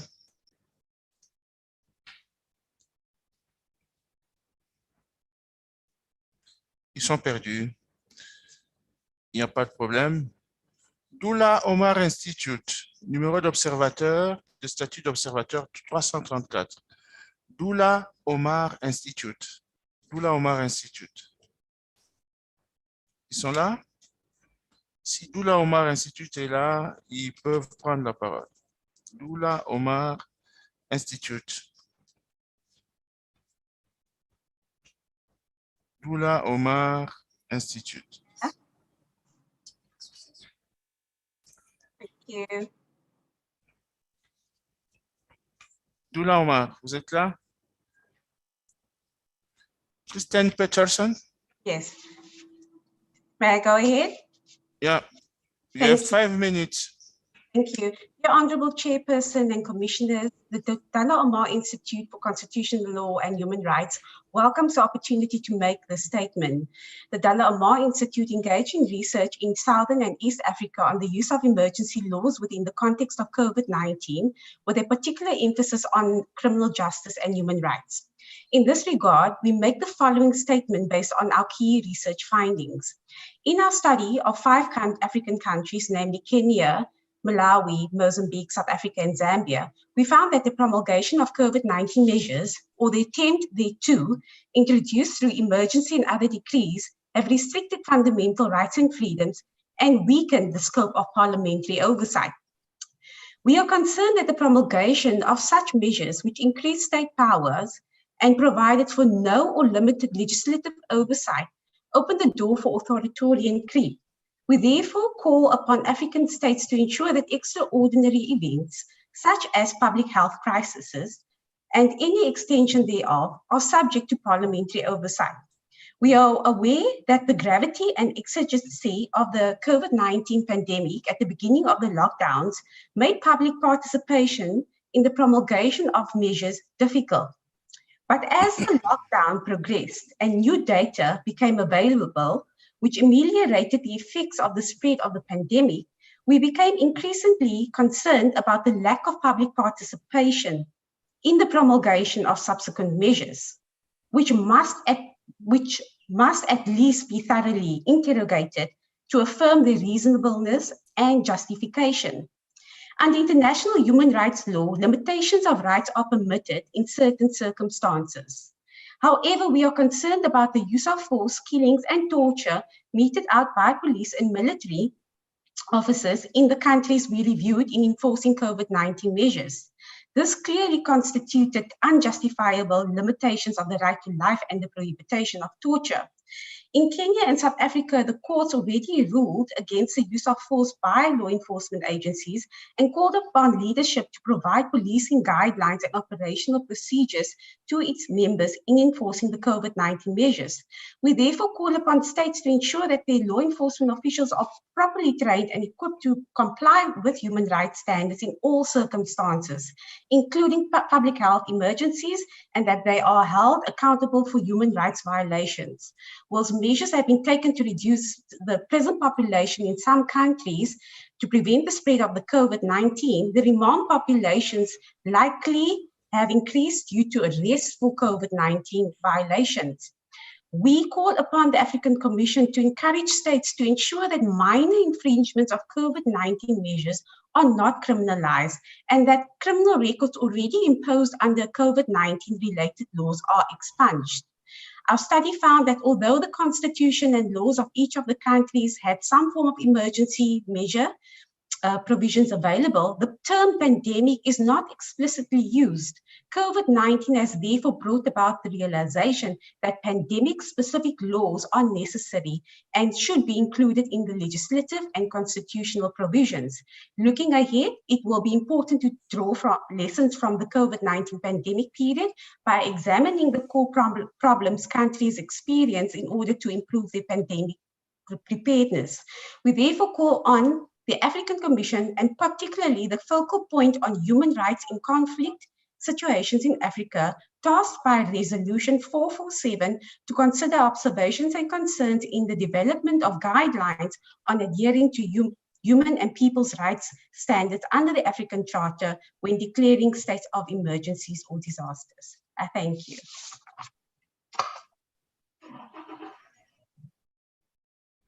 Merci à Madame Christiane Peterson. Nous avons pris bonne note de l'impact des lois sur le COVID-19, sur les libertés dans les pays que vous avez cités et votre recommandation visant à voir le Parlement analyser sérieusement la prolongation de l'état d'urgence compte tenu de l'impact de ces lois sur les droits de l'homme. Nous avons également noté le fait que la pandémie a causé des entraves aux libertés et des cas de torture ont été signalés dans quelques pays. Voilà, mesdames, mesdemoiselles et messieurs, chers collègues commissaires, chers membres du secrétariat, il est presque 11 heures. Nous devons prendre une pause. Nous prenons une pause de 20 minutes et nous allons revenir pour continuer avec le point 3 à l'ordre du jour. Je vous remercie. On nous revoit dans 20 minutes, 11h20.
Nous avons repris avec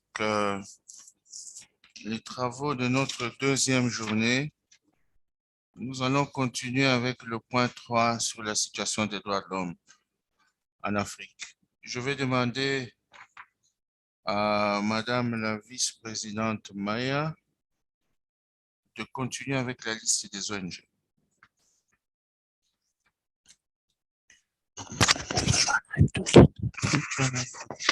Merci, Monsieur le Président. Vous êtes prêts, les interprètes? D'accord, merci beaucoup, merci beaucoup.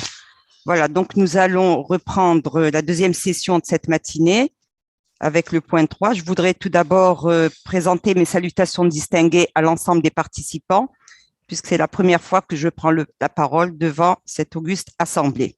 Alors, sans plus tarder, nous allons demander à l'ONG Minority Rights Group International de prendre la parole. Madame ou Mademoiselle Jennifer Castello. Bon. Hello. Allô. This is Agnes Cavajuni. Ah, d'accord. OK. Très bien, vous avez la parole. Vous avez 5 minutes, madame. 5 minutes. Thank you, Mr. President, distinguished members of the Commission, honorable representative of states, esteemed colleagues of international and national and NGOs. I thank you for the opportunity to make this statement on behalf of Minority Rights Group regarding the human rights of minority and indigenous communities we work with in Africa. In Tunisia, on 17 September, police officers harassed and beat MRG's consultant and women's human rights defender, Aroy Baraket, as she was returning home a few minutes past the COVID curfew. She now faces Trump charges of excessive violence against public officer. On 21st October, state security officers brutally beat Badri Babu, an LGBTQI activist and leader of MRG's partner organization, Damj Association for Justice and Equality, on the streets of Tunis. He appears to have been targeted for his advocacy on behalf of LGBTQI rights.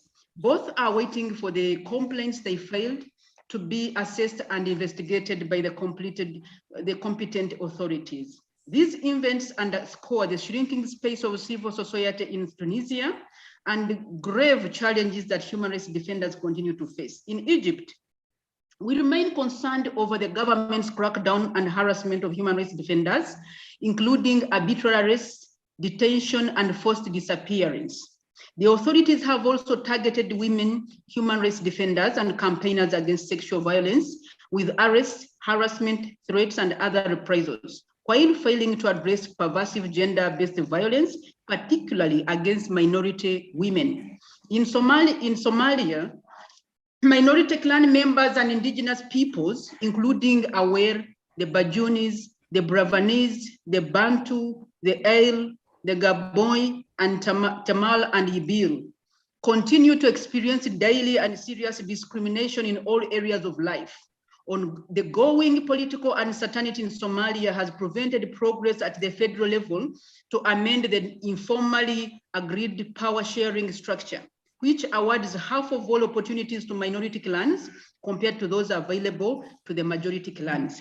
This system is widely considered to be directly discriminatory, as the formula used to assign quotas is not derived from the demographic data and leads to the political exclusion of members of minority clans in Somalia. In Uganda, the government's COVID-19 relief fund created for the benefit of vulnerable people by the Office of the Prime Minister of Uganda did not include historically marginalized minority and indigenous peoples, such as the Batwa, the Benet, and the Maragoli as beneficiaries of the fund. This could have been avoided if minority and indigenous communities were being consulted and effectively included in the drafting of policies that impact on them. The Benet and the Maragoli communities face additional barriers to accessing public benefits, given that they are not in the list of constitutionally recognized tribes in Uganda, and may therefore lack access to national identification cards. Last month, Uganda Wildlife Authority, EcoGuards, shot 2 members of the indigenous Bennett community who returned to their ancestral lands in Mount Elgon National Park.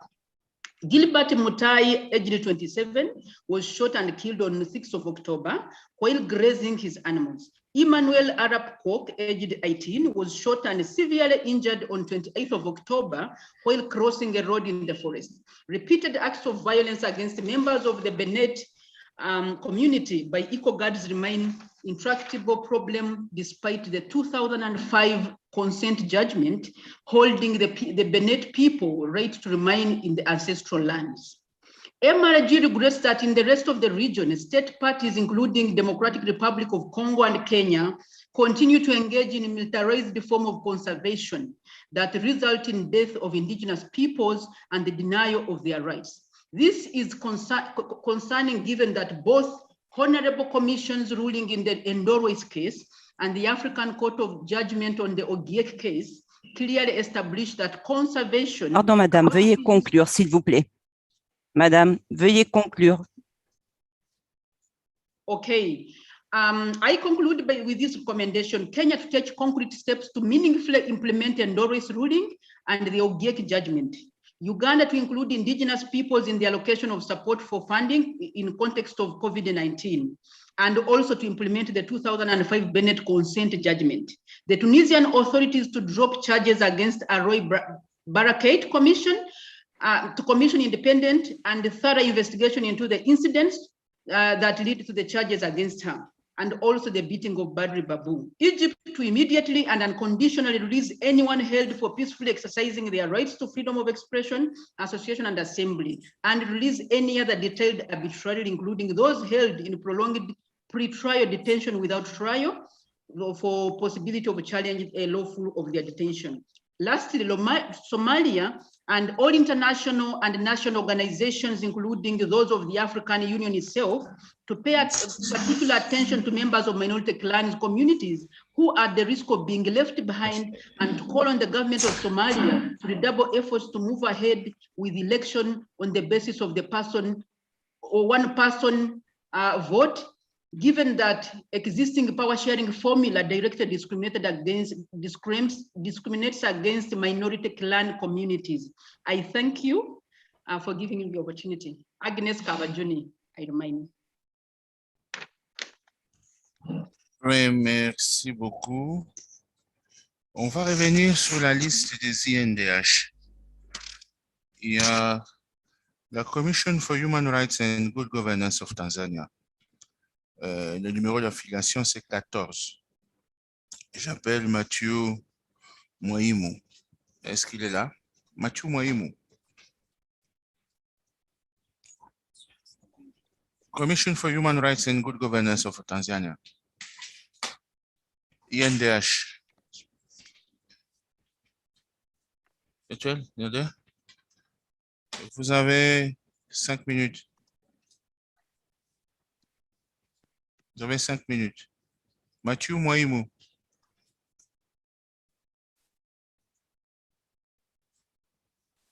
Vous êtes là? Mathieu Mwaimu.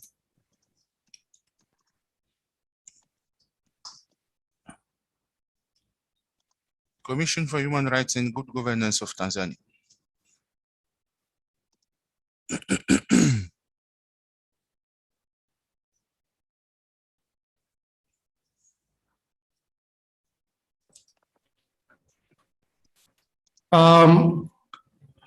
Honorable, thank you. 5 minutes? Yeah. Thank you, Honorable. Honorable Remy Lumbu, the chairperson of the African Commission in this session. First of all, I would like to congratulate you for being elected into office together with the vice chairperson. I would like also to greet all the members, all the delegates who are attending this session. In the outset, I would like first of all to inform this August meeting that sometime in March this year, we lost our beloved President Dr. John Pombe Joseph Magufuli, who was the champion of economic and social rights and who believed on self-reliance to the building of the country's economy and fighting poverty in rural areas. May his soul rest in eternal peace. Honorable Chairperson, following his demise, we witnessed a soft transition of the government leadership to Her Excellency Samia Suluhu Hassan, who has taken over power through the arrangement which has been put in our constitution. Turning to the subject of the situation of human rights in Tanzania. Honorable Chairperson, the State Party has been doing fairly well in the progressive realization of the economic and the social rights in spite of some challenges on other aspects of human rights, specifically civil and political rights. The Commission has noted various initiatives taken by the government to alleviate these challenges. Early this year, the Office of the Registrar of Political Parties engaged the Commission, national authorities, and the CSOs to recommend on changes to 8 pieces of legislation and the regulations which form the basis for political parties to operate. The legislation covers civic space in terms of freedom of association, freedom of expression, as well as freedom of assembly.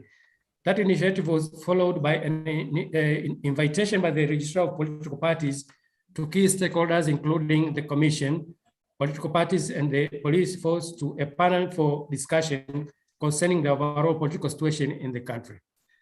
On the other hand, the Minister for Communication and Information Technology has also invited members of the media to discuss concerns raised by the latter on challenges faced by the media in the implementation of their work and forge ways under which the two sides could work amicably.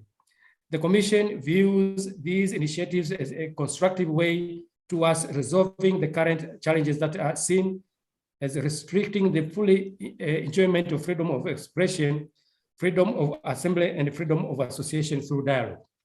Apart from challenges arising from civil and political rights, the Commission acknowledges receiving complaints on breach of some rules in the criminal justice system. The complaints include delays on investigation of cases where suspects or accused persons are kept for long before trial, denial of bail to accused persons, the procedure for plea bargaining, and the proximity of court premises, especially in rural areas. The Commission has also been observing that overcrowding of inmates in prisons and the correctional facilities, non-separation of underage, having challenge with the law, and adult inmates, and insufficient imposition of alternative sentences. The Commission takes note and commends the state for improving the judiciary by, among other developments, by establishing mobile courts. However, there is need to increase the number of judicial officers in order to improve the ratio of cases to be disposed of. Moreover, the state has to continuously renovate and build accommodation facilities and reduce overcrowding of inmates through alternative sentences.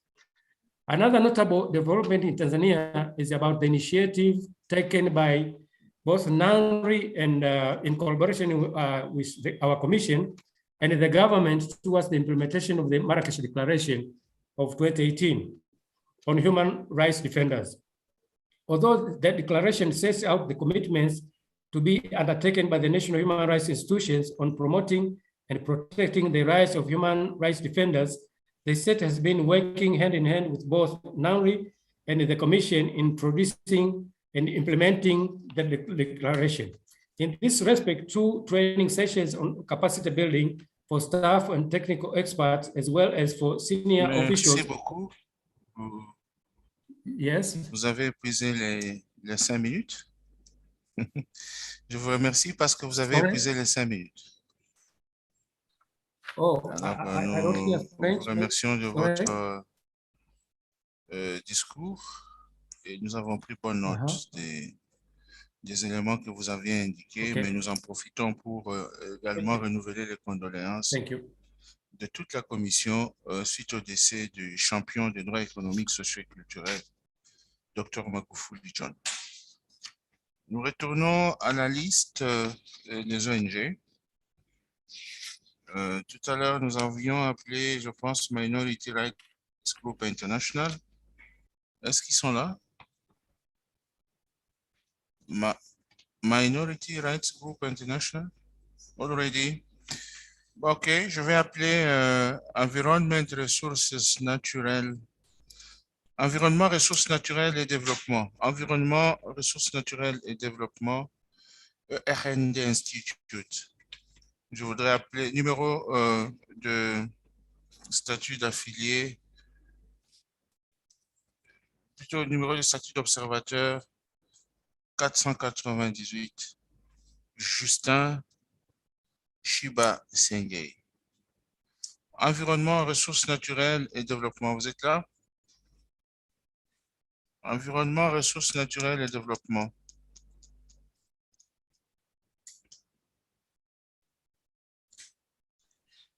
Environnement, ressources naturelles et développement. Vous êtes là?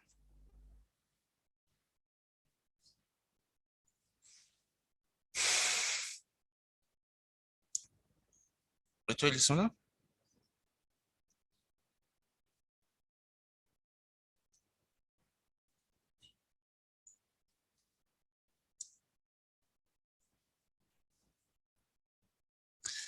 Ok, on me dit que ils ont des difficultés. On va appeler African Policing Civilian Oversight Forum. African Policing Civilian Oversight.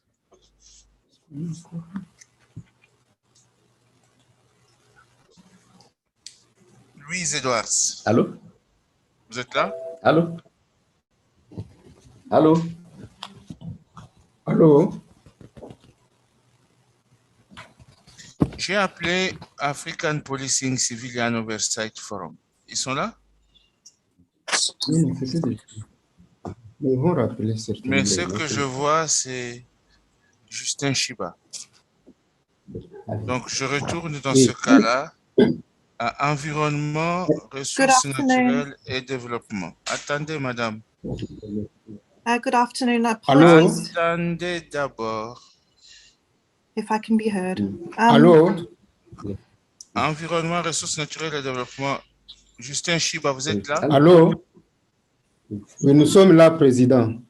Oui, mais lorsqu'on vous appelle, prenez le soin de dire que vous êtes là parce qu'on a appelé quelqu'un d'autre qui s'est apprêté et puis on doit revenir à vous. Honorable Justin, Président, excusez-nous pour le problème de communication.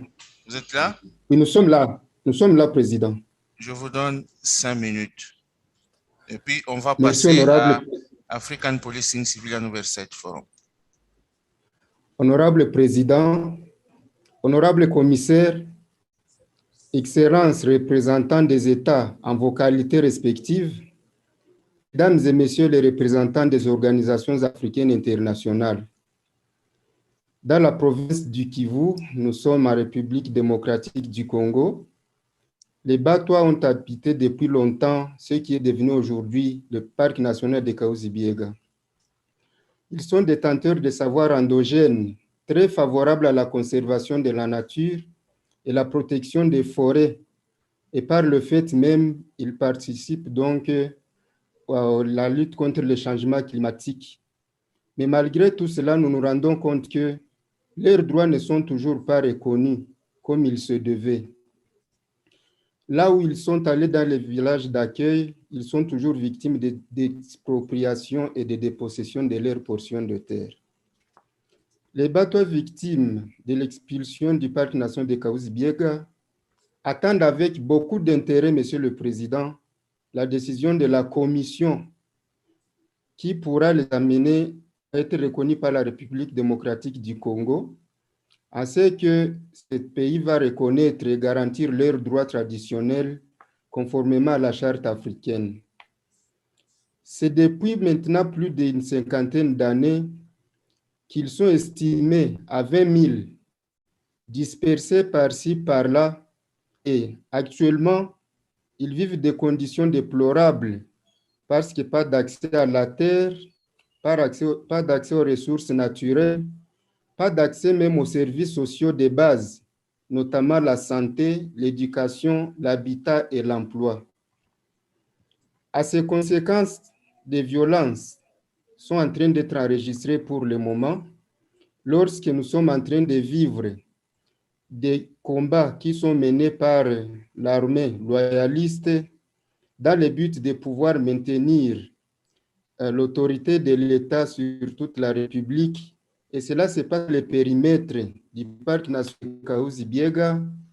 Et cela, Monsieur le Président, n'est pas sans impact sur les peuples autochtones parce que ces violences sont à la base des pertes en vies humaines. Ainsi, cela appelle à l'implication de la Commission africaine des droits de l'homme et des peuples par qui la décision sera émise, cette décision qui amènera la République démocratique du Congo qui a ratifié la charte à protéger les droits des Batois et adopter des politiques qui garantissent la reconnaissance et la protection de ces droits à leurs terres traditionnelles, aux ressources naturelles et l'accès à la justice pour accéder à la réparation des préjudices subis.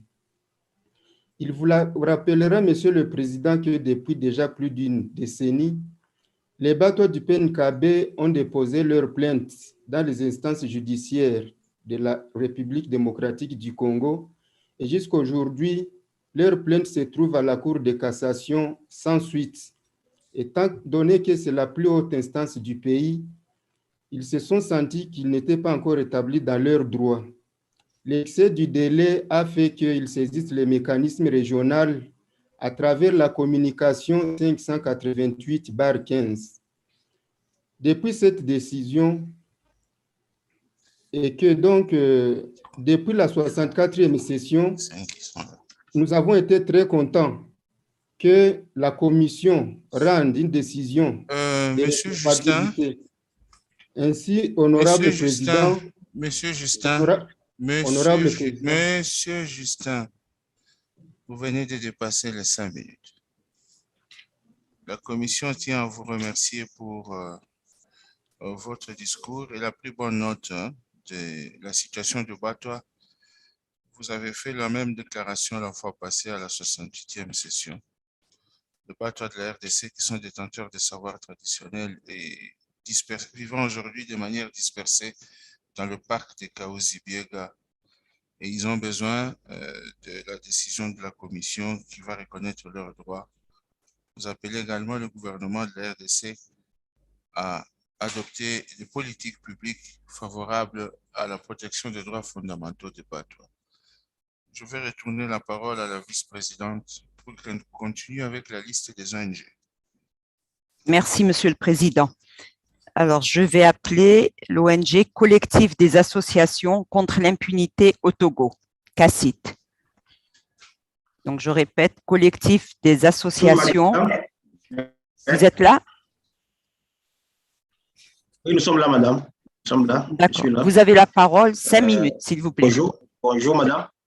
D'accord. Merci beaucoup, madame la vice-présidente.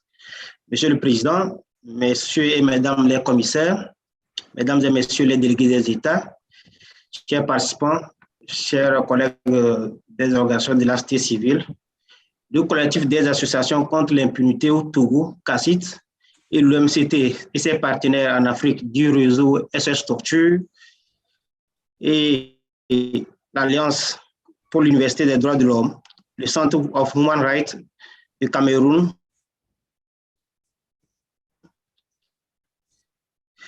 et de soulever les questions des droits de l'homme en Afrique. Le CACIT et ses partenaires souhaitent attirer votre attention sur les conditions de détention en Afrique à l'ère de la crise sanitaire et de la COVID et des violations des droits de l'homme, notamment l'usage excessif de la force. Monsieur le Président, Mesdames et Messieurs, au CACIT, au Togo, Le CACIT tient d'abord à saluer les efforts du gouvernement en vue de répondre à ses engagements régionaux et internationaux et à son ouverture constante au dialogue avec la société civile en vue d'améliorer les conditions de détention dans le contexte de la COVID-19. Toutefois, des efforts restent encore à faire car le CACIT est encore préoccupé par, et ses partenaires sont encore préoccupés par les mauvaises conditions de détention au sein des prisons civiles du Togo, accentuées par la crise sanitaire de la COVID et la question de l'impunité et l'usage excessif de la force. Sur la surpopulation carcérale, par exemple, le Togo dispose de 13 prisons et d'une capacité de 2937 détenus. Toutefois, au mois d'octobre, par exemple, de 2021, la population carcérale est de 5056 détenus, soit 172% de taux d'occupation. Parmi cette surpopulation carcérale, le nombre de personnes en détention préventive est de 2986, soit la moitié du nombre total. Cette situation révèle un fort taux de surpopulation carcérale qui gangrène les prisons du Togo. La crise sanitaire a surexposé les problèmes structurels de la COVID-19 dans les prisons. Il est important de relever que 152 cas de contamination de COVID ont été recensés en mai 2020 dans la prison civile de Lomé. Cette dernière des cas de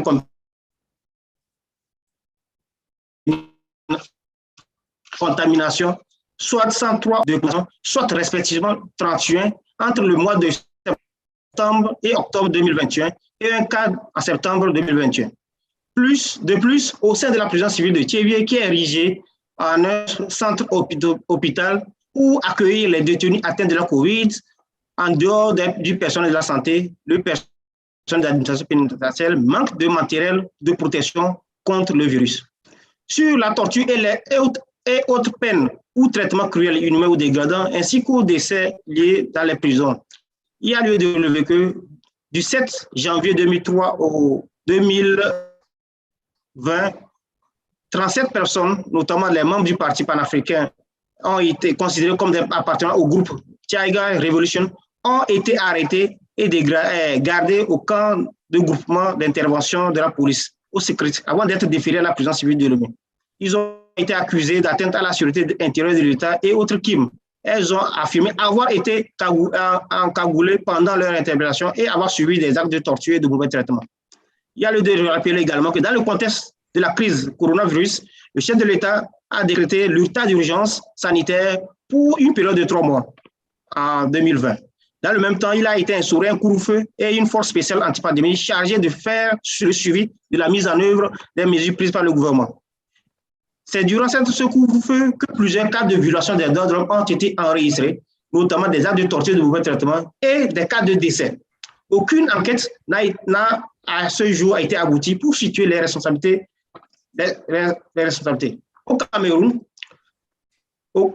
l'usage excessif de la force et disproportionné de la force par les forces de défense et de sécurité, particulièrement dans les régions du Sud et du Nord-Est, où la crise anglophone sévit depuis 2007, a conduit à la mort de 2 filles, respectivement, âgées de 5 ans et de 7 ans. Pardon, monsieur. Pardon, vous avez épuisé votre temps de parole. Je vous remercie. Je vous remercie. Merci d'avoir fait l'état des conditions de détention pendant la COVID-19 et des efforts déployés par le gouvernement du Togo pour assurer également de meilleures conditions de détention. Malgré le panorama que vous nous avez décrit, nous avons pris note. Merci beaucoup. Alors, je vais sans plus tarder appeler National Coalition of Human Rights Defenders, Kenya. Est-ce que vous êtes là? National Coalition of Human Rights Defenders, Kenya, numéro 500 dans la liste d'observateurs.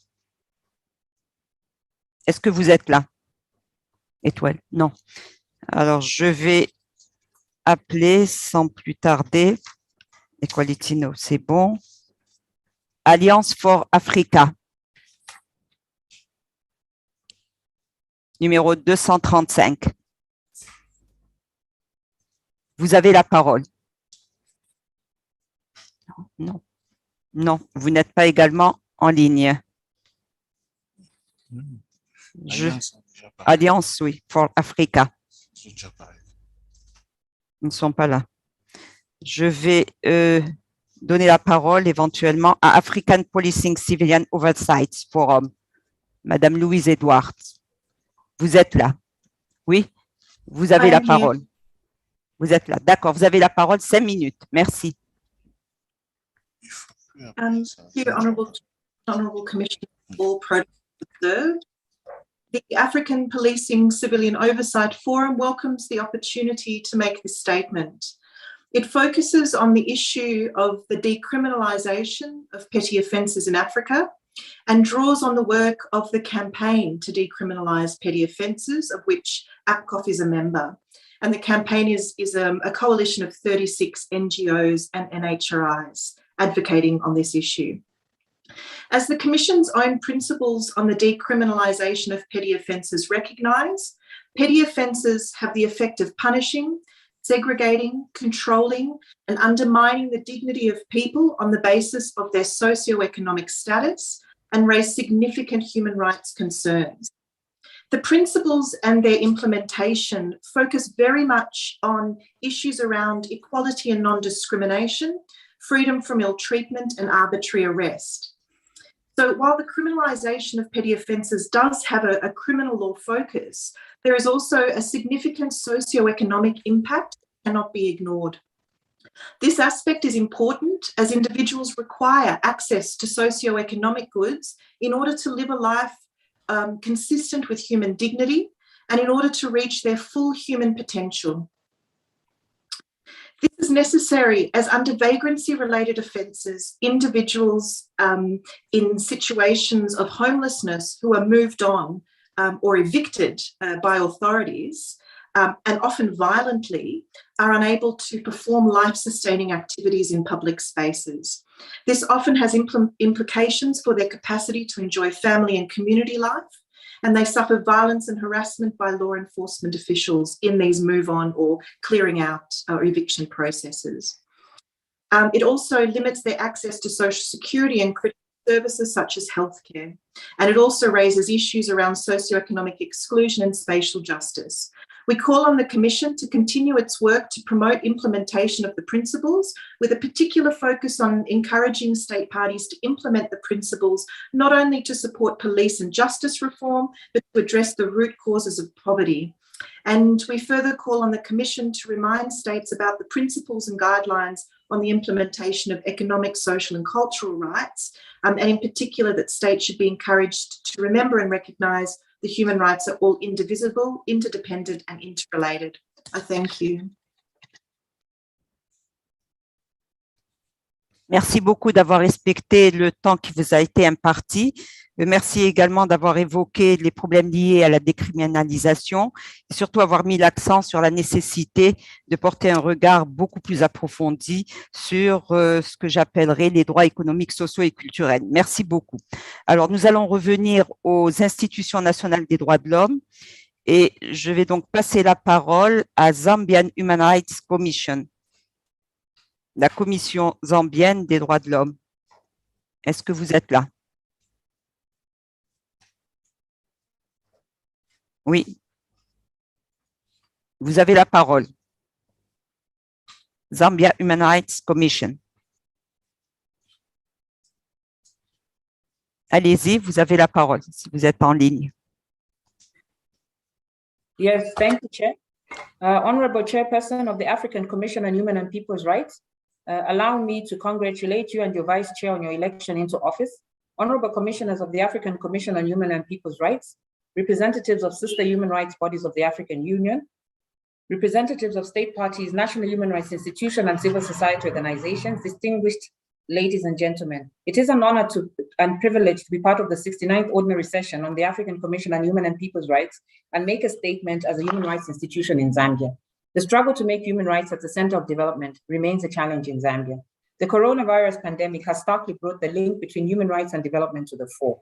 1 year, 7 months down the line, the unprecedented crisis continues to have far-reaching consequences on Zambia's economy, public health system, and social and political landscape.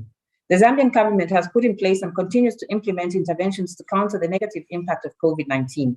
However, what is becoming abundantly clear is that the poor and vulnerable in our society continue to fall in between the cracks.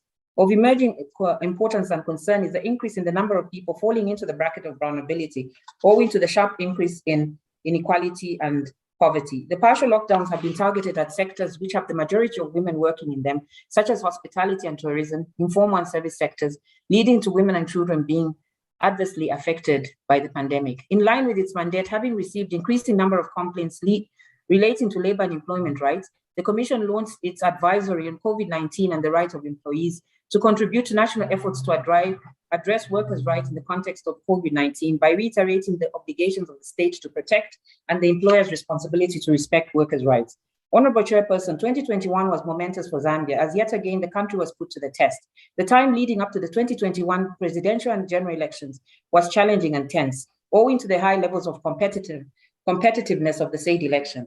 Having launched its early warning and early response system as a lead up to election day, the Human Rights Commission received incident reports of potential and actual electoral violence from across the country.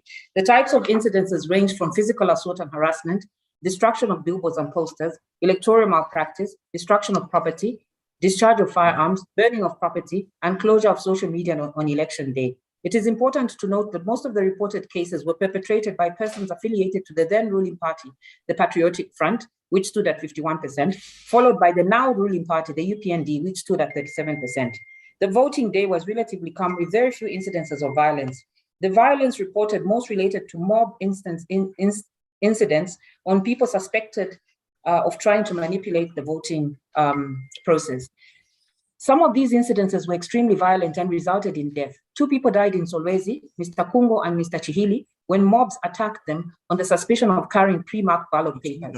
In other areas in Lusaka, Southern and Western Province, several people, including employees of the Electoral Commission of Zambia, were subjected to physical and verbal abuse due to suspicion that they were attempting to manipulate election results. Post-election period was marred by violence perpetrated by the current ruling party, UPND cadres, and members of the public who were exerting revenge against purported cadres from the former ruling party and the Patriotic Front. In Chama district of Muchinga district, 2 cadres of the former ruling party were reportedly killed by supporters of UPND in unclear circumstances. Officers for the ruling party were extensively damaged by UPND cadres, while business associated with supporters of the former ruling party were vandalized. Despite all the above incidences, the Zambian people must be applauded yet again for demonstrating their democratic maturity, coming out in numbers to vote for their choices, and for the most part, peaceful, tolerant of each other, and rising above tribalism and disunity. Today, Zambia looks to the new Dawn government to move the country, to unify the country, to embrace good governance, rule of law, and respect for human rights and fundamental freedom, zero tolerance to corruption, violence in all its forms, and accelerated economic growth.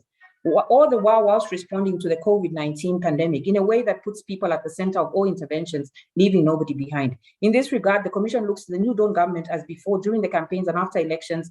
The now ruling party has been loud and very clear that it will promote the rule of law, constitutionalism, and respect for human rights. The Commission therefore will be monitoring the situation closely, and every opportune moment will be reminding the government of its campaign messages vis-a-vis the promotion of the rule of law, constitutionalism, and respect for human rights. Thank you very much, Chair.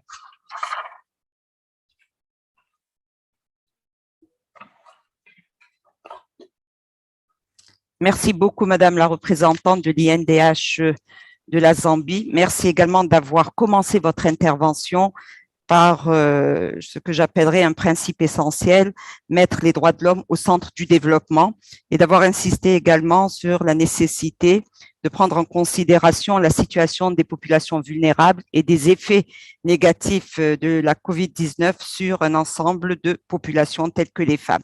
Merci encore. Alors, nous allons revenir aux organisations non gouvernementales et je vais appeler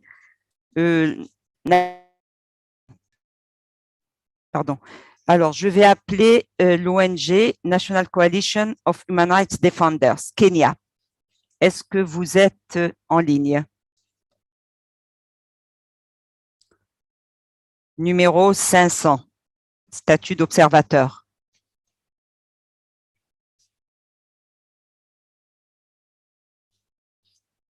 Alors, National Coalition of Human Rights Defenders, Kenya. Non, vous n'êtes pas en ligne. Nous allons poursuivre. Je vais appeler le Centre for Reproductive Rights, le Centre pour les droits de reproduction. Madame Betty Kabari. Est-ce que vous êtes en ligne? Centre pour les droits reproductifs. Madame Betty Kabari. Hello. Oui, vous êtes là? D'accord. Vous avez la parole, 5 minutes. Merci. Allez-y, allez-y. Good afternoon, honorable commissioners. The Center for Reproductive Rights thanks the distinguished chairperson and honorable commissioners for the opportunity to make the statement. Pursuant to the Center's mandate to ensure that reproductive rights are recognized as fundamental human rights, we continue to draw your attention to key challenges faced by women in Kenya, Uganda, and Nigeria, including those living in conflict and humanitarian settings, as they seek to fully realize their sexual and reproductive health rights. Honorable commissioners would like to highlight the findings of our recently published report on access to complete, accurate, and timely information on sexual and reproductive health in 5 of the most populous counties in Kenya. We found that women are unable to access safe abortion services, as majority still mistakenly believe that abortion is unconditionally illegal. This is despite an enabling constitutional and legislative framework. Consequently, majority of the 460,000 induced abortions each year are procured in unsafe conditions in a bid to evade criminal prosecution. Only 25% of women who receive unsafe abortion services seek post-abortion care, and many of the 75% who do not seek post-abortion care end up with lifelong morbidities, including disability. Additionally, unmarried women, poor women, and young women in Kenya lack access to contraceptive services and information, as they are not being prioritized in government efforts to ensure access to contraceptive information and services. As a result, these groups have more inaccurate information on contraception and have double the unmet need for contraceptives as compared to married women, wealthier women, and older women. In addition, women lack available, accessible, and quality maternal health care in Kenya, as this access is hindered by hidden and indirect costs of services, detention where women are unable to pay for services, degrading treatment during delivery and labor, which includes physical violence and verbal abuse. With the onset of the COVID-19 pandemic, women have been increasingly unable to afford maternal health care. Honorable commissioners, the Center also conducted research into the conditions of women in IDP camps in Nigeria and refugee camps in Uganda. The research that we did reveals that women are frequently subjected to forced marriage, rape, and even sexual violence in exchange for basic needs such as food, menstrual hygiene products, and medicine by camp leaders. Attempting to report this violence results in retaliation from camp leaders, which could even include being evicted from the camps. Where women manage to successfully report, they're unable to follow up because of their movement outside the camp being restricted and perceived requirements for corroboration. As abortion is illegal in Nigeria, unless the life of the mother is in danger, survivors of sexual violence who become pregnant are consequently forced to carry their pregnancy to term or to seek unsafe abortion. We also documented other reproductive rights violations, such as discrepancies in access to maternal health care, with some women in IDP camps accessing free maternal health care services, while others are required to pay out of pocket, leading to many women opting to give birth without skilled care as they cannot afford it. In northern Uganda, in the refugee camps there, women who are part of the refugee population from South Sudan struggle to access quality maternal health care, as health facilities and skilled service providers are few and far between. Some are forced to deliver their children at home by themselves, or even in more dire circumstances by the roadside. Madame Kabari. Oui. Hello. Vous devez Yes. conclure. Pardon, Yes. vous devez conclure Okay. rapidement. Vous avez épuisé votre temps. Honorable Commissioners, these examples demonstrate that states have failed to fulfill their obligation to ensure the best attainable standard of sexual and reproductive health in humanitarian settings. So we would like to call on the Commission to continue to urge states to provide encourage states to provide accessible, acceptable, and good quality sexual and reproductive health services, including obstetric care, antenatal care, contraception, safe abortion and safe post-abortion care, and counseling and therapy for trauma of victims of sexual violence. We would also like the Commission to urge states to provide accurate, timely, and understandable Votre temps est information. épuisé, madame. Okay. Okay. I think that is all. Thank you to the Commission.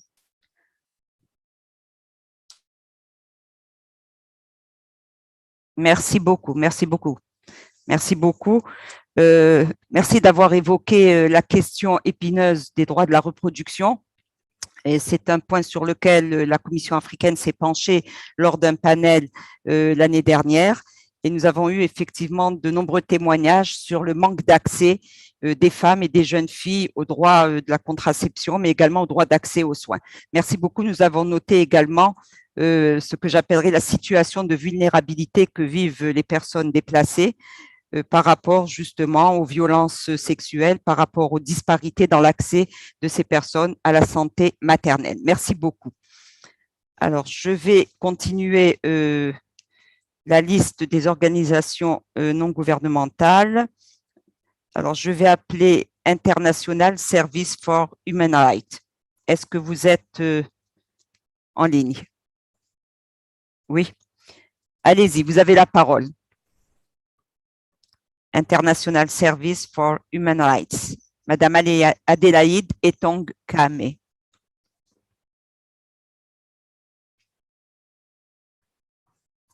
Vous avez la parole.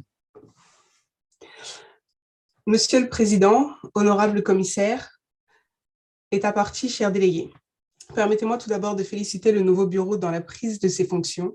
Nous tenons également à féliciter les nouveaux commissaires pour leurs nouvelles fonctions au sein de la Commission.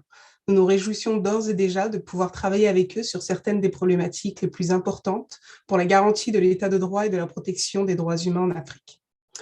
Monsieur le Président, la hausse des violences au Soudan, à la suite du coup d'État militaire du 25 octobre 2021, nécessite une action décisive pour protéger la transition, l'ordre constitutionnel et les droits humains dans le pays. La Commission africaine a la responsabilité d'agir de toute urgence. ACHPR est profondément préoccupée par la situation des femmes défenseurs des droits humains au Soudan, qui ont notamment fait l'objet de nombreuses attaques de la part de l'armée et des forces de renseignement visant à les écarter de la sphère publique, dans laquelle le mouvement féminisme soudanais, dans toute sa diversité, s'est activement organisé pour garantir l'inclusion de lois et de mécanismes d'égalité et de protection des femmes soudanaises tout au long de la transition vers un État démocratique. ACHPR exhorte tous les acteurs au Soudan à s'abstenir de toute violation et abus des droits humains et à garantir le plein accès des femmes à la justice, notamment en apportant le soutien nécessaire aux victimes de violences sexuelles et sexistes et en mettant fin à l'impunité des militaires et des forces de l'ordre, y compris pour les violences sexuelles et sexistes. Nous appelons également le Soudan à réformer immédiatement les forces militaires et de sécurité afin d'éliminer les risques croissants de militarisation de l'État et d'attaques contre la démocratie et les libertés fondamentales, et d'accorder à la société civile l'accès à une pleine participation à ces processus. Monsieur le Président, la Constitution namibienne prévoit l'égalité pour tous, mais n'identifie pas l'orientation sexuelle ni l'identité de genre comme des motifs de discrimination. Les personnes LGBT sont victimes d'abus physiques et verbaux et sont exclues de toutes les politiques, même progressistes, y compris les soins de santé universels. Il est regrettable que les relations sexuelles consensuelles entre deux hommes soient criminalisées, criminalisant de facto les relations entre personnes de même sexe. Ces lois punitives violent les cadres internationaux des droits humains et légitiment la discrimination, rendant vaines les promesses constitutionnelles d'égalité ou les initiatives politiques progressistes. Nous félicitons la Namibie pour l'inclusion des personnes LGBT dans le plan d'action pour les droits humains. Néanmoins, l'absence de mécanisme d'application limite son efficacité. Nous appelons le gouvernement de la Namibie à abroger le crime de sodomie et les infractions sexuelles contre nature dans la loi de procédure pénale et toutes les lois punitives et discriminatoires qui criminalisent l'activité sexuelle entre adultes consentants du même sexe. à modifier la loi sur le travail afin d'y inclure une interdiction de la discrimination fondée sur l'orientation sexuelle et à élargir la définition d'une relation domestique dans la loi sur la lutte contre la violence domestique pour inclure les couples LGB. Au Bénin, l'État a entrepris l'adoption d'une loi cadre sur les associations. Nous tenons à féliciter le Bénin pour son approche inclusive de la société civile dans ce processus et l'appelons à s'assurer que le texte respecte les standards internationaux et régionaux des droits humains, notamment la Charte africaine des droits de l'homme et des peuples, et les lignes directrices sur la liberté d'association et de réunion en Afrique. Enfin, Monsieur le Président, le 21 septembre 2021, le Mali adoptait une décision fixant les caractéristiques, les modalités d'octroi et de retrait de la carte professionnelle des défenseurs des droits de l'homme, soumettant les défenseurs à l'obtention d'une carte pour justifier de leur statut. La décision prévoit notamment en son article 5 que pour l'obtention d'une telle carte, les défenseurs devront produire un acte de naissance, un certificat de nationalité, un extrait de casier judiciaire, un certificat de vie et de bonnes mœurs, ainsi qu'un récépissé de l'organisation à laquelle ils sont affiliés, ou toute autre preuve pertinente prouvant sa qualité de défenseur. Toutes ces mesures restreignent notamment l'obtention d'une telle carte et la protection qu'elle apporte aux seuls défenseurs maliens et non étrangers établis au Mali. De plus, tout défenseur non affilié à une organisation pourrait se voir refuser l'obtention de cette carte s'il ne peut prouver son statut de défenseur d'une autre manière. Une demande qui demeure très vague et ouvre la porte au caractère arbitraire de l'acceptation ou non des justificatifs produits. ACHPR rappelle au Mali que l'esprit de la Déclaration des Nations Unies est de protéger tous ceux et celles protégeant les droits humains, et cela sans distinction aucune. Je vous remercie. Merci beaucoup, mademoiselle Adélaïde et Tonkam. Vous avez interpellé dans votre déclaration 4 États respectifs. Tout d'abord le Soudan, en ce qui concerne les violences qui ont été occasionnées au moment où il y avait effectivement la remise en cause de l'ordre constitutionnel, notamment des violences contre les femmes, et vous appelez effectivement à ce qu'il y ait un accès à la justice et surtout un caractère de redevabilité par rapport à l'impunité qui pourrait être, je dirais, impunité à l'endroit des militaires. Alors, deuxième pays sur lequel vous vous êtes également appesanti, il s'agit de la Namibie, concernant notamment les lois punitives à l'endroit des personnes LGBT, mais vous avez quand même annoncé un point positif, c'est le fait de les avoir intégrés dans le plan d'action sur les droits humains. Pour le Bénin, vous vous félicitez de la loi 4 sur les associations, qui est un point positif. Et enfin, pour le Mali, effectivement, vous vous inquiétez sur les modalités d'action de la carte de défenseur des droits de l'homme qui doit répondre à un certain nombre de conditions et qui risque effectivement de pousser à des discriminations. Je vous remercie. Alors, nous allons prendre une autre organisation non gouvernementale. Je vais appeler the Human Rights Implantation Center. Human Rights Implantation Center. Est-ce que vous êtes en ligne? Madame Rachel Muret. Oui, vous avez la parole, Madame Rachel. Allez-y pour 5 minutes. Thank you very much. The Human Rights Implementation Centre would like to congratulate the new Bureau and Commissioners on your appointments and welcome the opportunity to make this statement.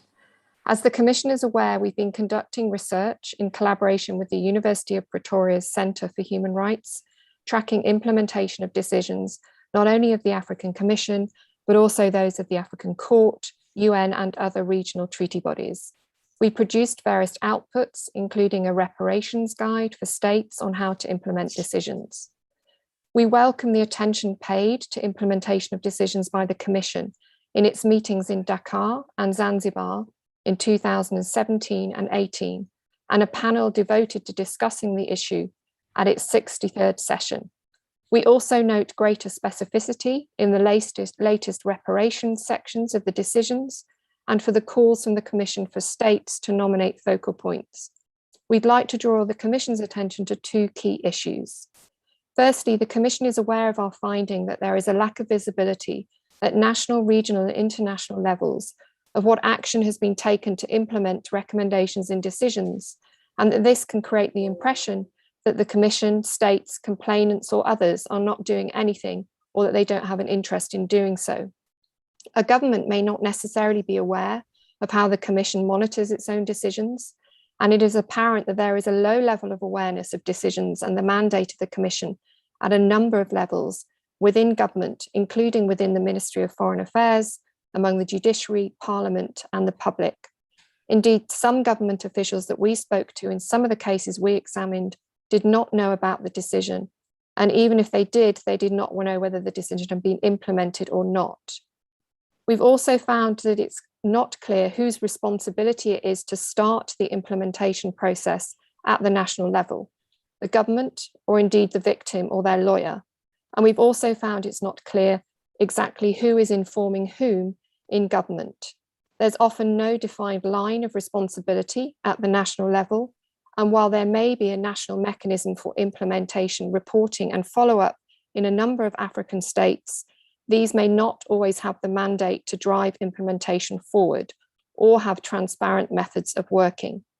Consequently, even for those within the state, particularly the victims, it's difficult to get information on the progress of implementation. The consequences of this is that it obscures any positive moves made by the states. The lack of transparency means that examples of good practice do not get known, and it encourages rumors rather than facts.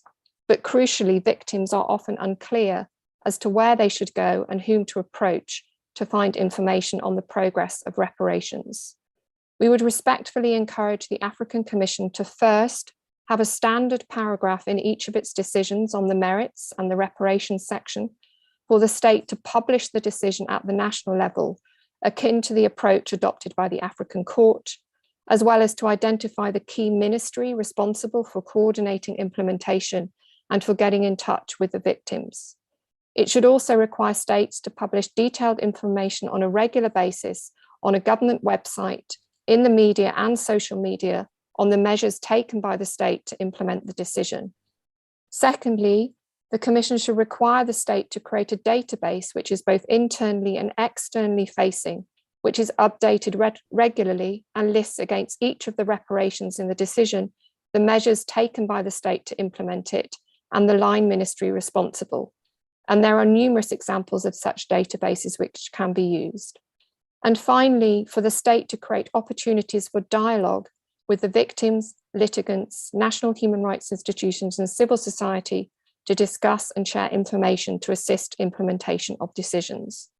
We remain at the Commission's disposal to assist in taking these cases forward. Thank you.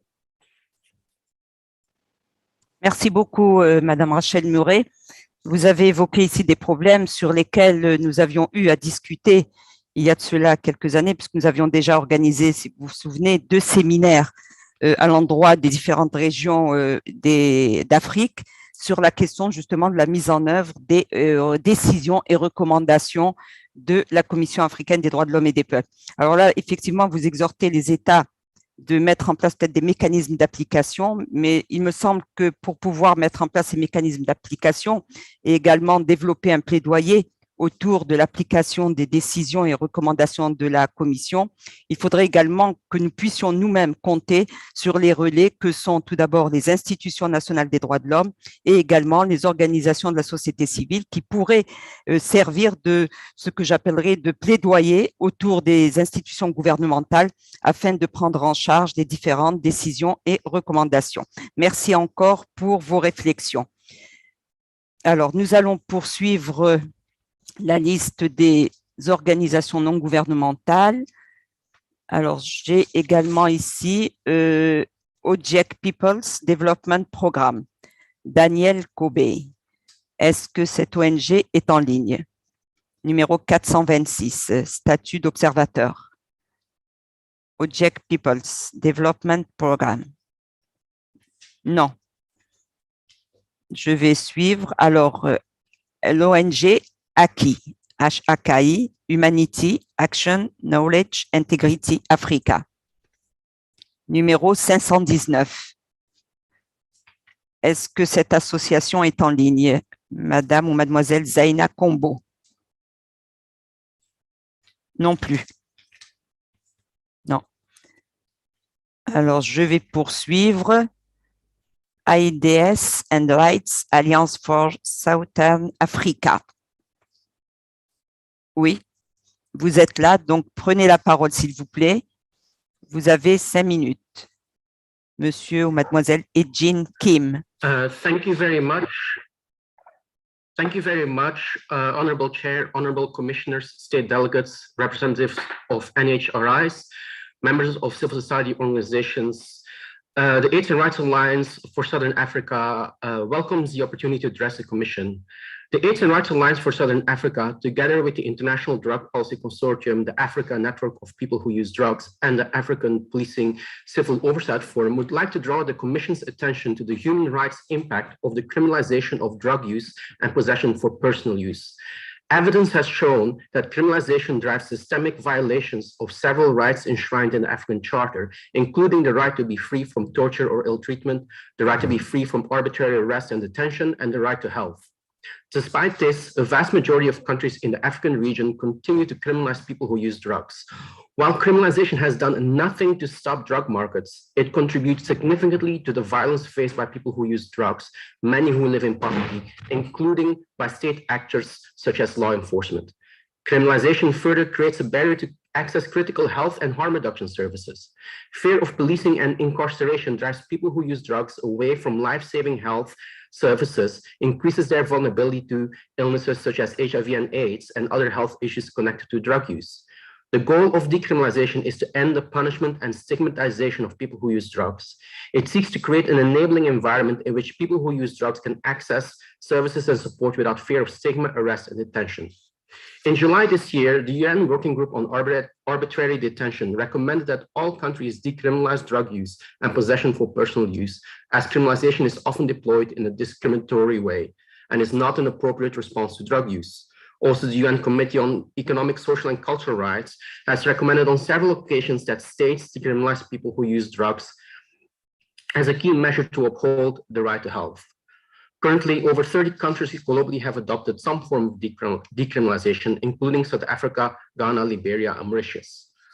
We commend the Commission to showing support for the human rights of people who use drugs, including decriminalization, through the 2017 report on HIV within the African human rights system, which noted that a human rights-based approach to drug use requires a move away from criminalization and towards harm reduction and support, as well as the 2017 Principles for the Decriminalization of Petty Offenses, which identifies people who use drugs as one of the populations most impacted by the criminalization of petty offenses.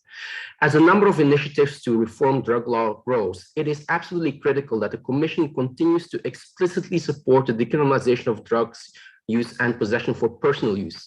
We further call upon member states to follow the recommendations and principles set forth by the Commission and enact drug policy reform in line with the human rights of people who use drugs. I thank you very much for your attention.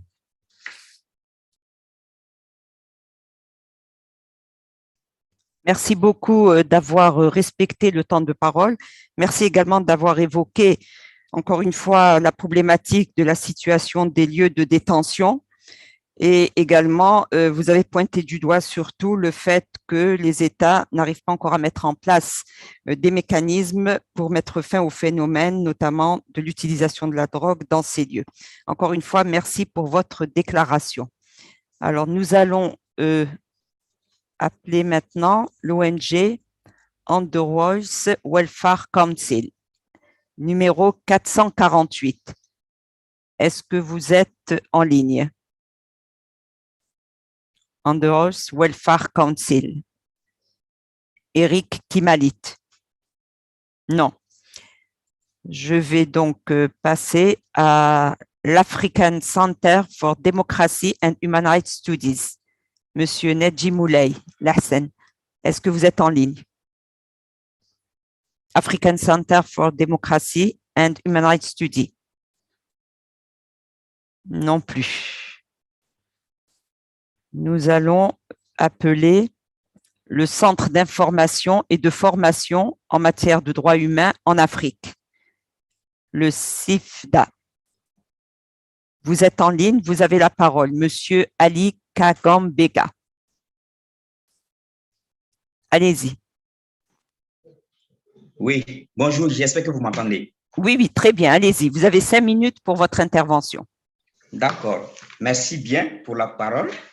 Excellence, Monsieur le Président de la Commission africaine des droits de l'homme, honorable commissaire, chers participants et participantes. Permettez-moi donc de vous remercier donc de l'opportunité que vous nous offrez de présenter notre déclaration qui fait état donc de la situation des droits de l'homme au niveau donc du Burkina Faso. Et faudrait-il le rappeler, cette session se tient dans un contexte marqué par l'insécurité en Afrique et plus particulièrement au niveau du Burkina Faso. Cette insécurité donc a engendré, à la date du 31 août, 1 428 378 personnes déplacées internes. Et vous le savez très bien, le Burkina, à l'instar même d'autres pays, a adopté une stratégie donc de répression au-delà même de la réponse militaire, ce qui a permis donc d'interpeller des suspects terroristes et voilà qui sont pour la plupart détenus au niveau donc de la prison de haute sécurité de Ouagadougou.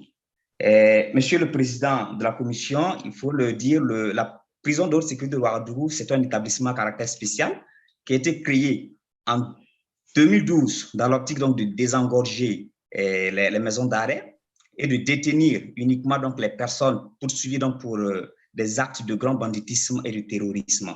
Et voilà, donc le CIFDA, dans son engagement constant dans la promotion et la défense des droits humains, a décidé donc de s'intéresser donc à la question, notamment donc à la prison de haute sécurité, afin de faire un monitoring des droits humains, c'est-à-dire une surveillance des droits humains au niveau donc de la prison de haute sécurité. Et ce monitoring nous a permis donc de détecter un certain nombre de droits qui sont violés. Mesdames et messieurs, pour la plupart donc de ces droits violés, nous les avons catégorisés donc en deux, notamment la violation des droits civils et politiques et la violation des droits socio-économiques et culturels. D'abord, pour ce qui est donc de la violation des droits civils et politiques, il faut le dire, le Burkina a ratifié plusieurs instruments juridiques régionaux et internationaux, notamment le pacte civil international relatif aux droits civils et politiques, que le Burkina a ratifié le 4 janvier 1999, ainsi que la Charte africaine des droits de l'homme et des peuples, ratifiée également le 21 septembre 1984. Au niveau, donc, au niveau interne, le Burkina a une loi, notamment la loi 84-2015, qui porte répression d'actes de terrorisme au Burkina Faso. Et dans cette loi, la durée maximale de la garde à vue est de 15 jours, renouvelable pour une période de 10 jours, soit au total 25 jours. Mesdames et messieurs, lors donc de notre travail de monitoring, nous avons constaté que certains détenus, au moins 6 détenus, ont indiqué avoir passé dans les locaux de la gendarmerie plus de 60 jours, ce qui porte atteinte à leurs droits fondamentaux. Ce n'est pas tout. Il faut le dire aussi à travers donc, les témoignages que nous avons reçus. Au moins 67 personnes mises en examen ont déclaré avoir rencontré un juge pour la première fois depuis plus de 2 ans. Voilà, certains même ont rencontré le juge pour la dernière fois depuis 2015. Et ça, c'est très grave, ce qui empêche un peu donc, les détenus donc, de connaître un peu leur sort et fait que le Burkina ne respecte pas ses obligations en matière donc, de respect du délai de détention. Parce que le droit d'être jugé dans un délai raisonnable est un principe fondamental qui est contenu bien sûr dans une des lois au niveau du Burkina Faso. Pour ce qui est donc de la violation des droits socio-économiques. La dernière ONG. Pour ce qui concerne de la violation des droits économiques, sociaux et culturels, mesdames et messieurs, il faut le dire que nous avons la violation de la dignité humaine des détenus due à la surpopulation carcérale. La prison de haute sécurité qui a été créée en 2012 avait pour capacité d'accueil 448 personnes. À la date d'aujourd'hui, la prison de haute sécurité compte 1003 détenus, soit une surpopulation de plus de 111%. Avec cette surpopulation, le Burkina ne remplit pas son obligation de garantir des conditions de détention respectant la dignité humaine. Aussi, pour ce qui concerne donc, le respect, bien sûr, donc, des droits économiques, sociaux et culturels, nous avons pu aborder, toucher un peu donc, la violation des droits. Monsieur Ali Kabankaka, vous avez déjà dépassé les 5 minutes. D'accord, donc je vais conclure alors. Très rapidement, merci. Alors, donc voilà, je disais donc pour le droit à la santé également qui est violé, ainsi que le droit à l'alimentation. Pour cela, le CIFRA a formé donc les recommandations, 2 recommandations principales au niveau donc, de la Commission africaine, à savoir de suivre et interpeller l'État du Burkina pour la mise en œuvre effective de ses engagements sur les conditions de détention, y compris des mises en examen dans le cadre de la lutte contre le terrorisme, et enfin, envisager une visite des rapporteurs spéciaux sur les conditions de détention au Burkina Faso, plus spécifiquement à la prison de sécurité de Ouagadougou, afin d'aider le pays à remplir convenablement ses obligations. Mesdames et messieurs, voici la substance de notre déclaration que j'avais donc à vous partager. Je vous remercie. Merci beaucoup. Merci beaucoup pour votre déclaration qui a porté essentiellement donc sur l'état de situation de la nouvelle prison de haute sécurité au Burkina Faso et de l'état de situation notamment des détenus au sein de cette prison. Votre plaidoyer est intéressant parce que vous avez pu envisager éventuellement les violations alléguées de 2 catégories de droits, des droits civils et politiques et également des droits économiques, sociaux et culturels. Et vous demandez donc effectivement à la Commission africaine d'avoir un regard beaucoup plus pressant sur cette situation. Merci beaucoup. Sans plus tarder, nous allons passer la parole. Alors, je vais voir si l'ONG Independent Medical Legal Unite, Kevin Mwangi, numéro 450. Est-ce que vous êtes en ligne? Independent Medical Legal Unite. Unité indépendante médico-légale. Non. Je vais donc appeler Mat for Peace Development and Human Rights Association. Madame Mariam Salah, numéro 528. Est-ce que vous êtes en ligne? Mat for Peace Development and Human Rights Association. Mariam Salah, numéro 528. Non, on ne vous voit pas. Donc, il n'y a plus, je reprends. Attendez, est-ce qu'ils sont en ligne? Oui.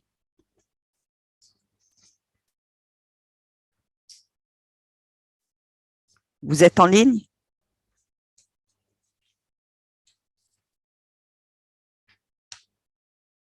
Veuillez vous manifester si vous êtes en ligne, oui. Allez-y. Yes, Matt for Peace. Oui, allez-y, allez-y. Yes, can I have an access for the to the camera, please?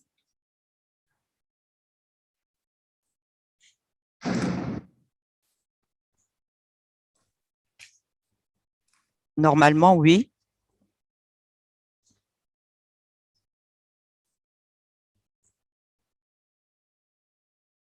Allez-y, faites votre déclaration même sans caméra.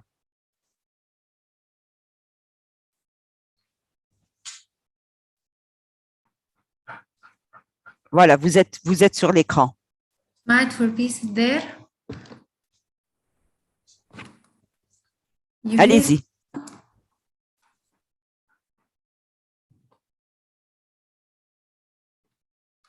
You hear me? Oui, oui, on vous entend, allez-y.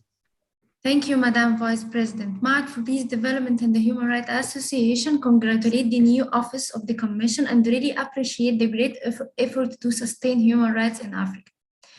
Concerning the intervention, Matt present this oral intervention which reviewed the human rights violation during the period between March and October 2021 in Tigray region. Since November 2022, the Ethiopian Tigray region has witnessed a violent wave in light of dispute between Tigray Liberation Front and the Ethiopian government in Addis Ababa. First, concerning the violation, the right to life, the number of deaths reached more than 52,000 people in the region of Tigray only from the beginning of the conflict in the November 2022 until November 2021. The Tigrayan forces in September 2022 stated that they have killed 3.70 of the enemies and injured 4.47 others. Besides, the Ethiopian army said it has been killed more than 5.600 civilians without specifying the time frame. In June 2022, 3 staff members of Doctors Without Borders were killed in the Tigray region, and recently, at the beginning of October, nearly 40 civilians were killed due to the airstrike between Ethiopian army and Tigray forces. Second, humanitarian aid. There are more than 2 million people in the need of the humanitarian aid, which is about 90% of the population of the Tigray region. In addition, there are about 500,000 people living in food insecurity and other 300,000 people suffering from acute hunger in Afar and Amhara. Besides, there are 100,000 children are at risk of acute malnutrition in Tigray, and more than 1 million of other people are in the brink of starvation. In addition to above, the Ethiopian and Eritrean forces continue to rape hundreds of women and girls, pushing the number to reach 10,000 cases in March 2021. Madam Vice President, in the same context and according to the intervention, we recommend the following.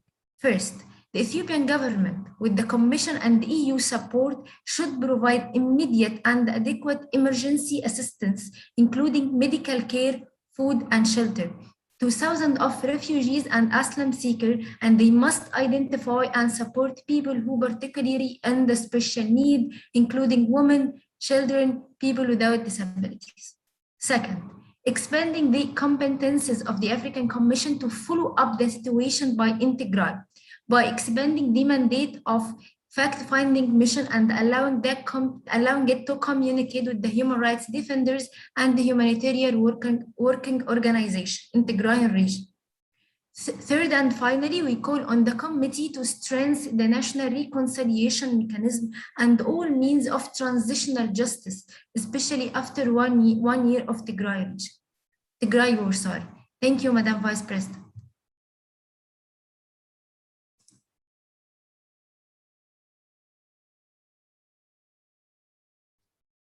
Merci beaucoup pour la représentante de Met of Peace.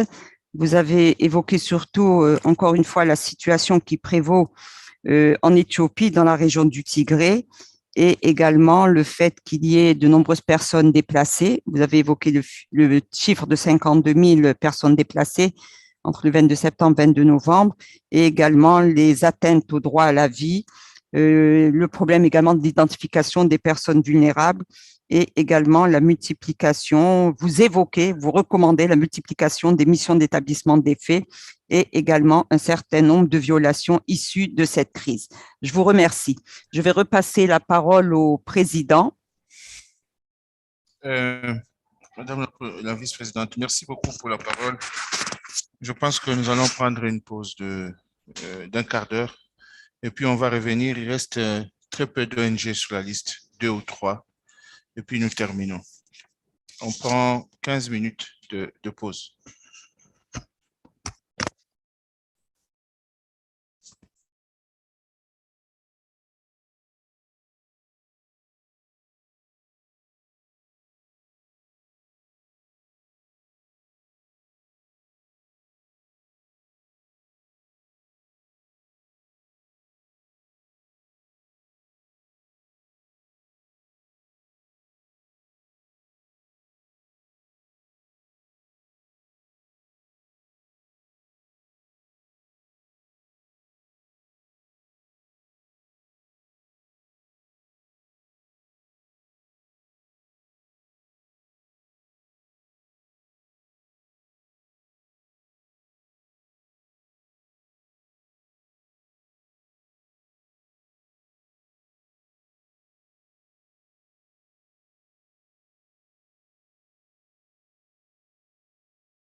Tac, tac, tac, pas sur la table.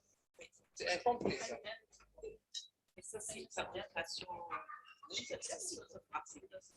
Votre attention, s'il vous plaît, on peut répondre. Votre attention, s'il vous plaît. Pouvons-nous répondre?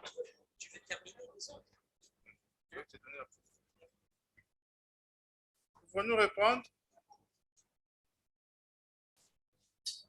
Nous allons poursuivre avec la liste des ONG.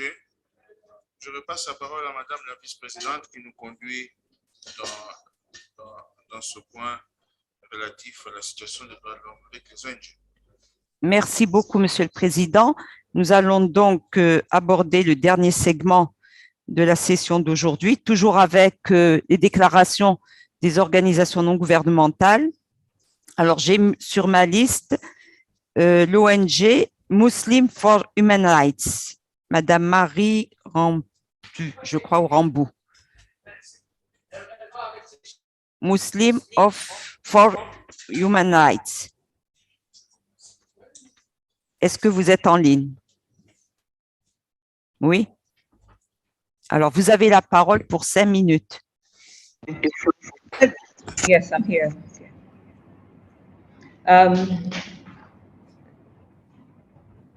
Thank you, Madam. As we are all aware, 2021 marks the 20 years since September 11th attacks on American soil that saw the beginning of the global war on terror. Specific violations are meted on Muslim communities, making men subjected to the post-September 11th extraordinary renditions programs developed by the United States Central Intelligence Agency, the CIA. Hundreds of Muslim men globally have been subjected to kidnappings, incommunicado detention, and torture. The CIA has systematically abducted people from locations across the world and transported them to other countries to interrogate them in ways too extreme to be permitted under international law. They capture, transportation, and detainment of an individual with the intent to inflict extreme levels of physical, psychological, and emotional pain to gain intelligence means that the US has placed itself as a key actor and hence can be directly held accountable for the harm caused. However, given the complex global spiderweb used for targeting, apprehending, and detaining terrorist suspects suggests that multiple states have been involved in the rendition process by playing different roles. Hence, the difficulty in holding the states accountable when the involvement is temporal or casually distanced from the torture is acknowledged. As a result, the work of regional human rights institutions to hold the US and its allies accountable for abuses as part of the global war on terror are more important than ever. The Inter-American Commission has made historic steps when it had the merits of cases brought before it by petitioners who are victims and survivors of the counterterrorism abuses. This has provided a virtual opportunity for the survivors of torture to have their voices heard and suffering acknowledged. On May 27, 2020, the Inter-American Commission found the US liable for the torture and refoulement of Jamel Amezin, an Algerian national who was formerly detained at the Guantanamo Bay. Similarly, the European Court of Human Rights has issued multiple judgments condemning European states' participation in extraordinary renditions. In 2016, the judgment in Nasir and Gali versus Italy saw Italy held responsible for its failure to punish American and Italian agents for the extraordinary rendition of an Egyptian national. So far, in as much as some of its member states assist in extraordinary renditions, the African human rights system is yet to address the merits of any war on terror claims. Mohamed Abdullah Salah al-Assad versus the Republic of Djibouti remains alive before the African Commission for at least a decade now. We urge the African Commission to join its counterparts in the Inter-American and European human rights system by addressing the abuses meted out by member states as part of the extraordinary rendition program. No matter how powerful and hegemonic the perpetrator is, regional human rights mechanisms should persist their virtual work to establish the truth and ensure accountability for violations of human rights. Efforts should also be allowed for different levels of blame to be attributed to states with varying degrees of involvement, even those at the periphery for aiding torture. Expanding the circle of perpetrators increases the number of states and individuals who should face the consequences. Muhuri would like to commend the efforts of the African Commission in development of the guidelines of the protection of all persons from enforced disappearances in Africa. We also support the Commission's efforts to call upon all member states to ratify the International Convention for the Protocol of Persons from Enforced Disappearance through the press release issued on the International Day for Victims of Enforced Disappearances, which is marked annually on August 30th. Conclusively, I would like to draw the attention of the Commission to Muhuri's shadow report that was submitted on September 27th in response to the paragraphs 190 and 191 of the Kenya State Report for the 12th and 13th period on the right to national and international peace and security. We anticipate that the questions and recommendations made will be put forward to the government of Kenya. I thank you all.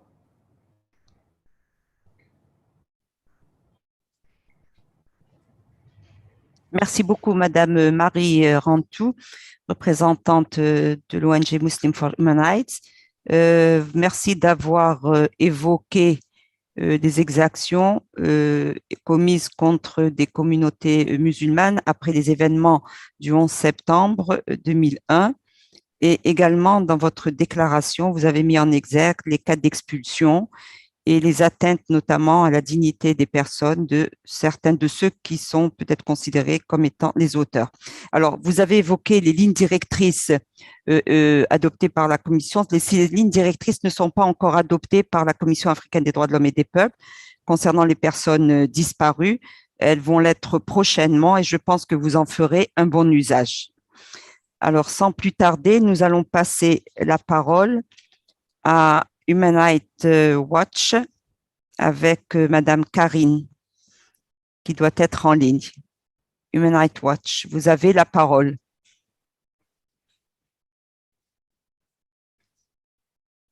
Est-ce que vous êtes en ligne? Madame Karine. Non, je ne la vois pas. Oui. Vous êtes en ligne. Human Rights Watch, vous avez la parole.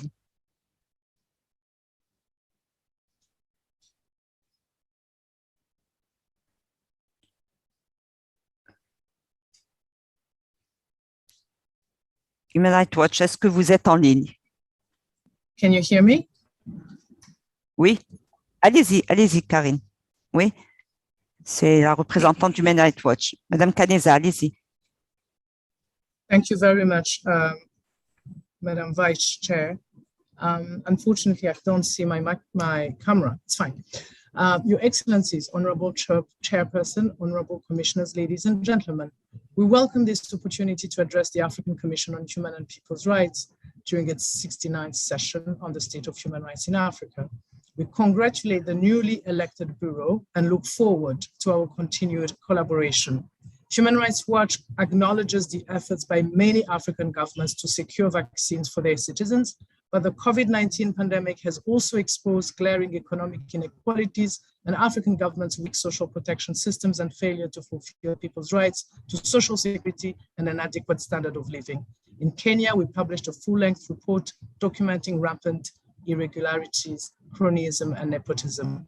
In Lagos, Nigeria, we also found that government assistance, in the absence of a social safety net, reached only a fraction of the urban poor population in need of relief. Other humanitarian and human rights challenges persisted despite the pandemic, including military coups, abuses by government forces and armed Islamist groups in the context of counterterrorism, extrajudicial killings, and enforced disappearance of government critics, government crackdowns on freedom of expression and association, state-sponsored election-related violence, and government abuses against gender and sexual minority groups. In Burkina Faso, Mali, and Niger, we documented a dramatic spike in killings perpetrated by Islamist armed groups and state security forces. In Ethiopia, Human Rights Watch documented how the Ethiopian government's blocking of aid and essential services, with health facilities in Ethiopia's northern Tigray region destroyed, is preventing survivors of sexual violence from obtaining essential post-rape care. We also reported on the increase in ethnic profiling, arbitrary arrest, and enforced disappearances of scores of Tigrayans in Addis Ababa. Human Rights Watch takes the opportunity to welcome the Commission's position of maintaining its independence in carrying out its current investigation into serious abuses that have occurred in the Tigray region in Ethiopia. In Ghana, we are monitoring the parliamentary hearing on the draft promotion of proper human rights, human sexual rights, and Ghanaian family values bill, which, if adopted, will proscribe and criminalize identity and any advocacy on LGBT issues. Human Rights Watch acknowledges that despite a difficult humanitarian, human rights, and political environment with significant budgetary constraints, landmark legal innovations have continued to emerge. The African Commission on Human and People's Rights issued many comments, such as the right to water in Africa, humanitarian human rights crisis, and multiple resolutions on rights-based responses to the pandemic, and we commend you for that. We call on the African Commission to urge all states across Africa to initiate prompt, independent, and impartial investigations into allegations of human rights violations, to ensure respect and protection for the right to regular, free, fair, and credible elections, as well as the right to peaceful protest and assembly. In 2014, the Peace and Security Council called for a zero tolerance for state policies and actions that may lead to a resort to unconstitutional means to overthrow oppressive systems.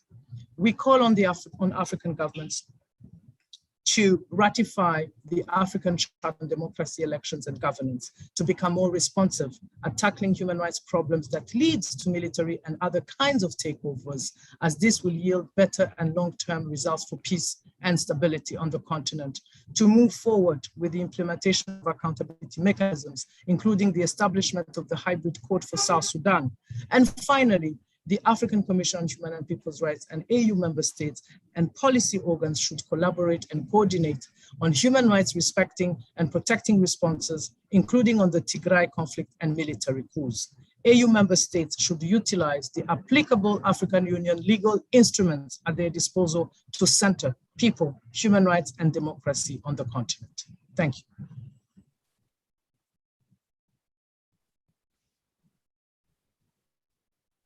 Merci beaucoup pour l'ONG Human Rights Watch, représentée par Madame Karine Caneza. Merci d'avoir évoqué un certain nombre de problématiques qui se posent sur, je dirais, le canevas que vous avez proposé. Tout d'abord, l'insuffisance des vaccins au service des pays africains. Cela est peut-être également lié à ce qu'on appelle à l'heure actuelle la discrimination vaccinale qui prévaut par rapport à la COVID-19. Vous évoquiez également les situations d'instabilité liées à des coups d'État, les abus que cela entraîne, et pendant surtout cette période de pandémie, les atteintes très nombreuses aux droits à la vie qui sont perpétrées par de nombreux acteurs lors de situations de conflit. Vous avez évoqué un certain nombre d'exemples. Vous vous adressez également à la Commission africaine en insistant sur la nécessité pour celle-ci de maintenir et de préserver son indépendance. Enfin, vous invitez les États à aller vers la ratification notamment de la Charte africaine sur la démocratie, la bonne gouvernance et les élections. Merci pour votre intervention.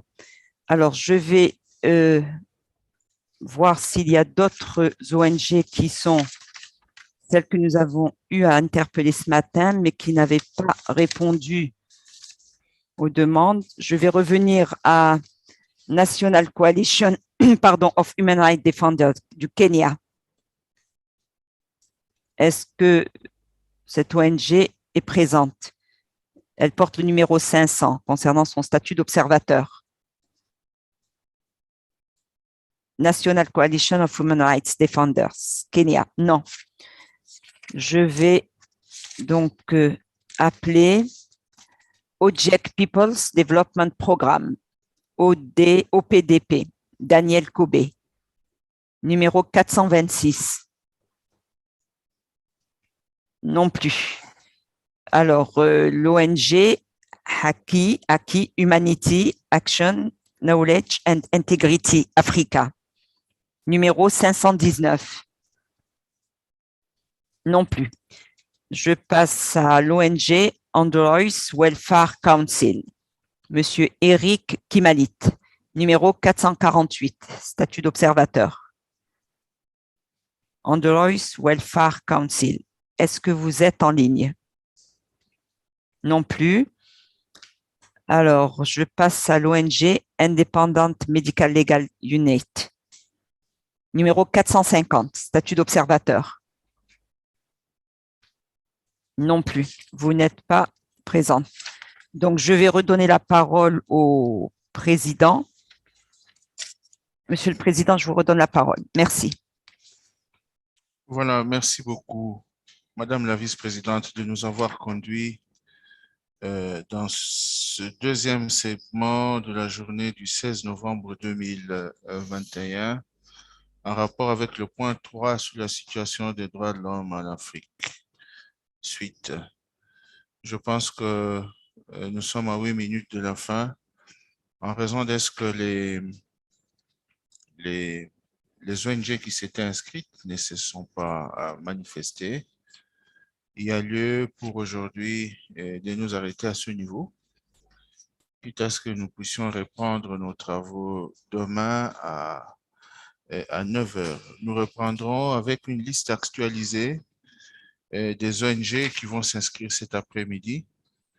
Les travaux reprendront demain 17 novembre de 9 à 11 heures, toujours sur la situation des droits de l'homme en Afrique. Et l'après-midi, nous aurons deux panels. Nous aurons un panel, et puis on continuera encore avec la situation des droits de l'homme en Afrique. Sur ce, mesdames et messieurs les commissaires, chers amis du secrétariat et chers membres de la cabine, nous pensons que nous pouvons arrêter par ici la seconde journée de cette 69e session de la Commission africaine des droits de l'homme et des peuples. Je vous remercie, je vous souhaite bon appétit et on se revoit demain à 9 heures. Mais je signale quand même que nous aurons un événement parallèle cet après-midi. Ce sera une consultation sur les manifestations pacifiques dans les situations de crise dans la région Afrique. Et elle commence à 16h30 et finira elle commence à 14h30 et finira à 16h30 heure de Banjul. Ce sera une activité réalisée par le rapporteur spécial des Nations Unies sur la liberté des réunions pacifiques et d'association, Clément Voulet, avec bien évidemment le président de la Commission africaine des droits de l'homme et des peuples. À l'époque où la note était faite, j'étais encore vice-président et rapporteur spécial sur les défenseurs des droits de l'homme et point focal sur les représailles en Afrique. Donc, moi-même, si vous voulez participer, j'invite le public à participer à cet événement parallèle. Ils n'ont qu'à aller sur le site de la Commission africaine des droits de l'homme et des peuples où le lien Zoom est bel et bien référencé. Sur le site de la Commission africaine des droits de l'homme et des peuples, le lien Zoom y est. Et pour les commissaires, s'ils souhaitent prendre part à cet événement parallèle, bien évidemment, ils pourraient aussi aller sur le site de la commission et se connecter. Ça sera à 14h, de 14h30 à 16h30, heure de Banjul. Je vous souhaite un excellent après-midi et on nous revoit demain à 9h. Bon appétit et au revoir. Je remercie les membres de la cabine, bien évidemment, comme d'habitude, pour le travail qu'ils ont fait depuis le matin. Merci beaucoup.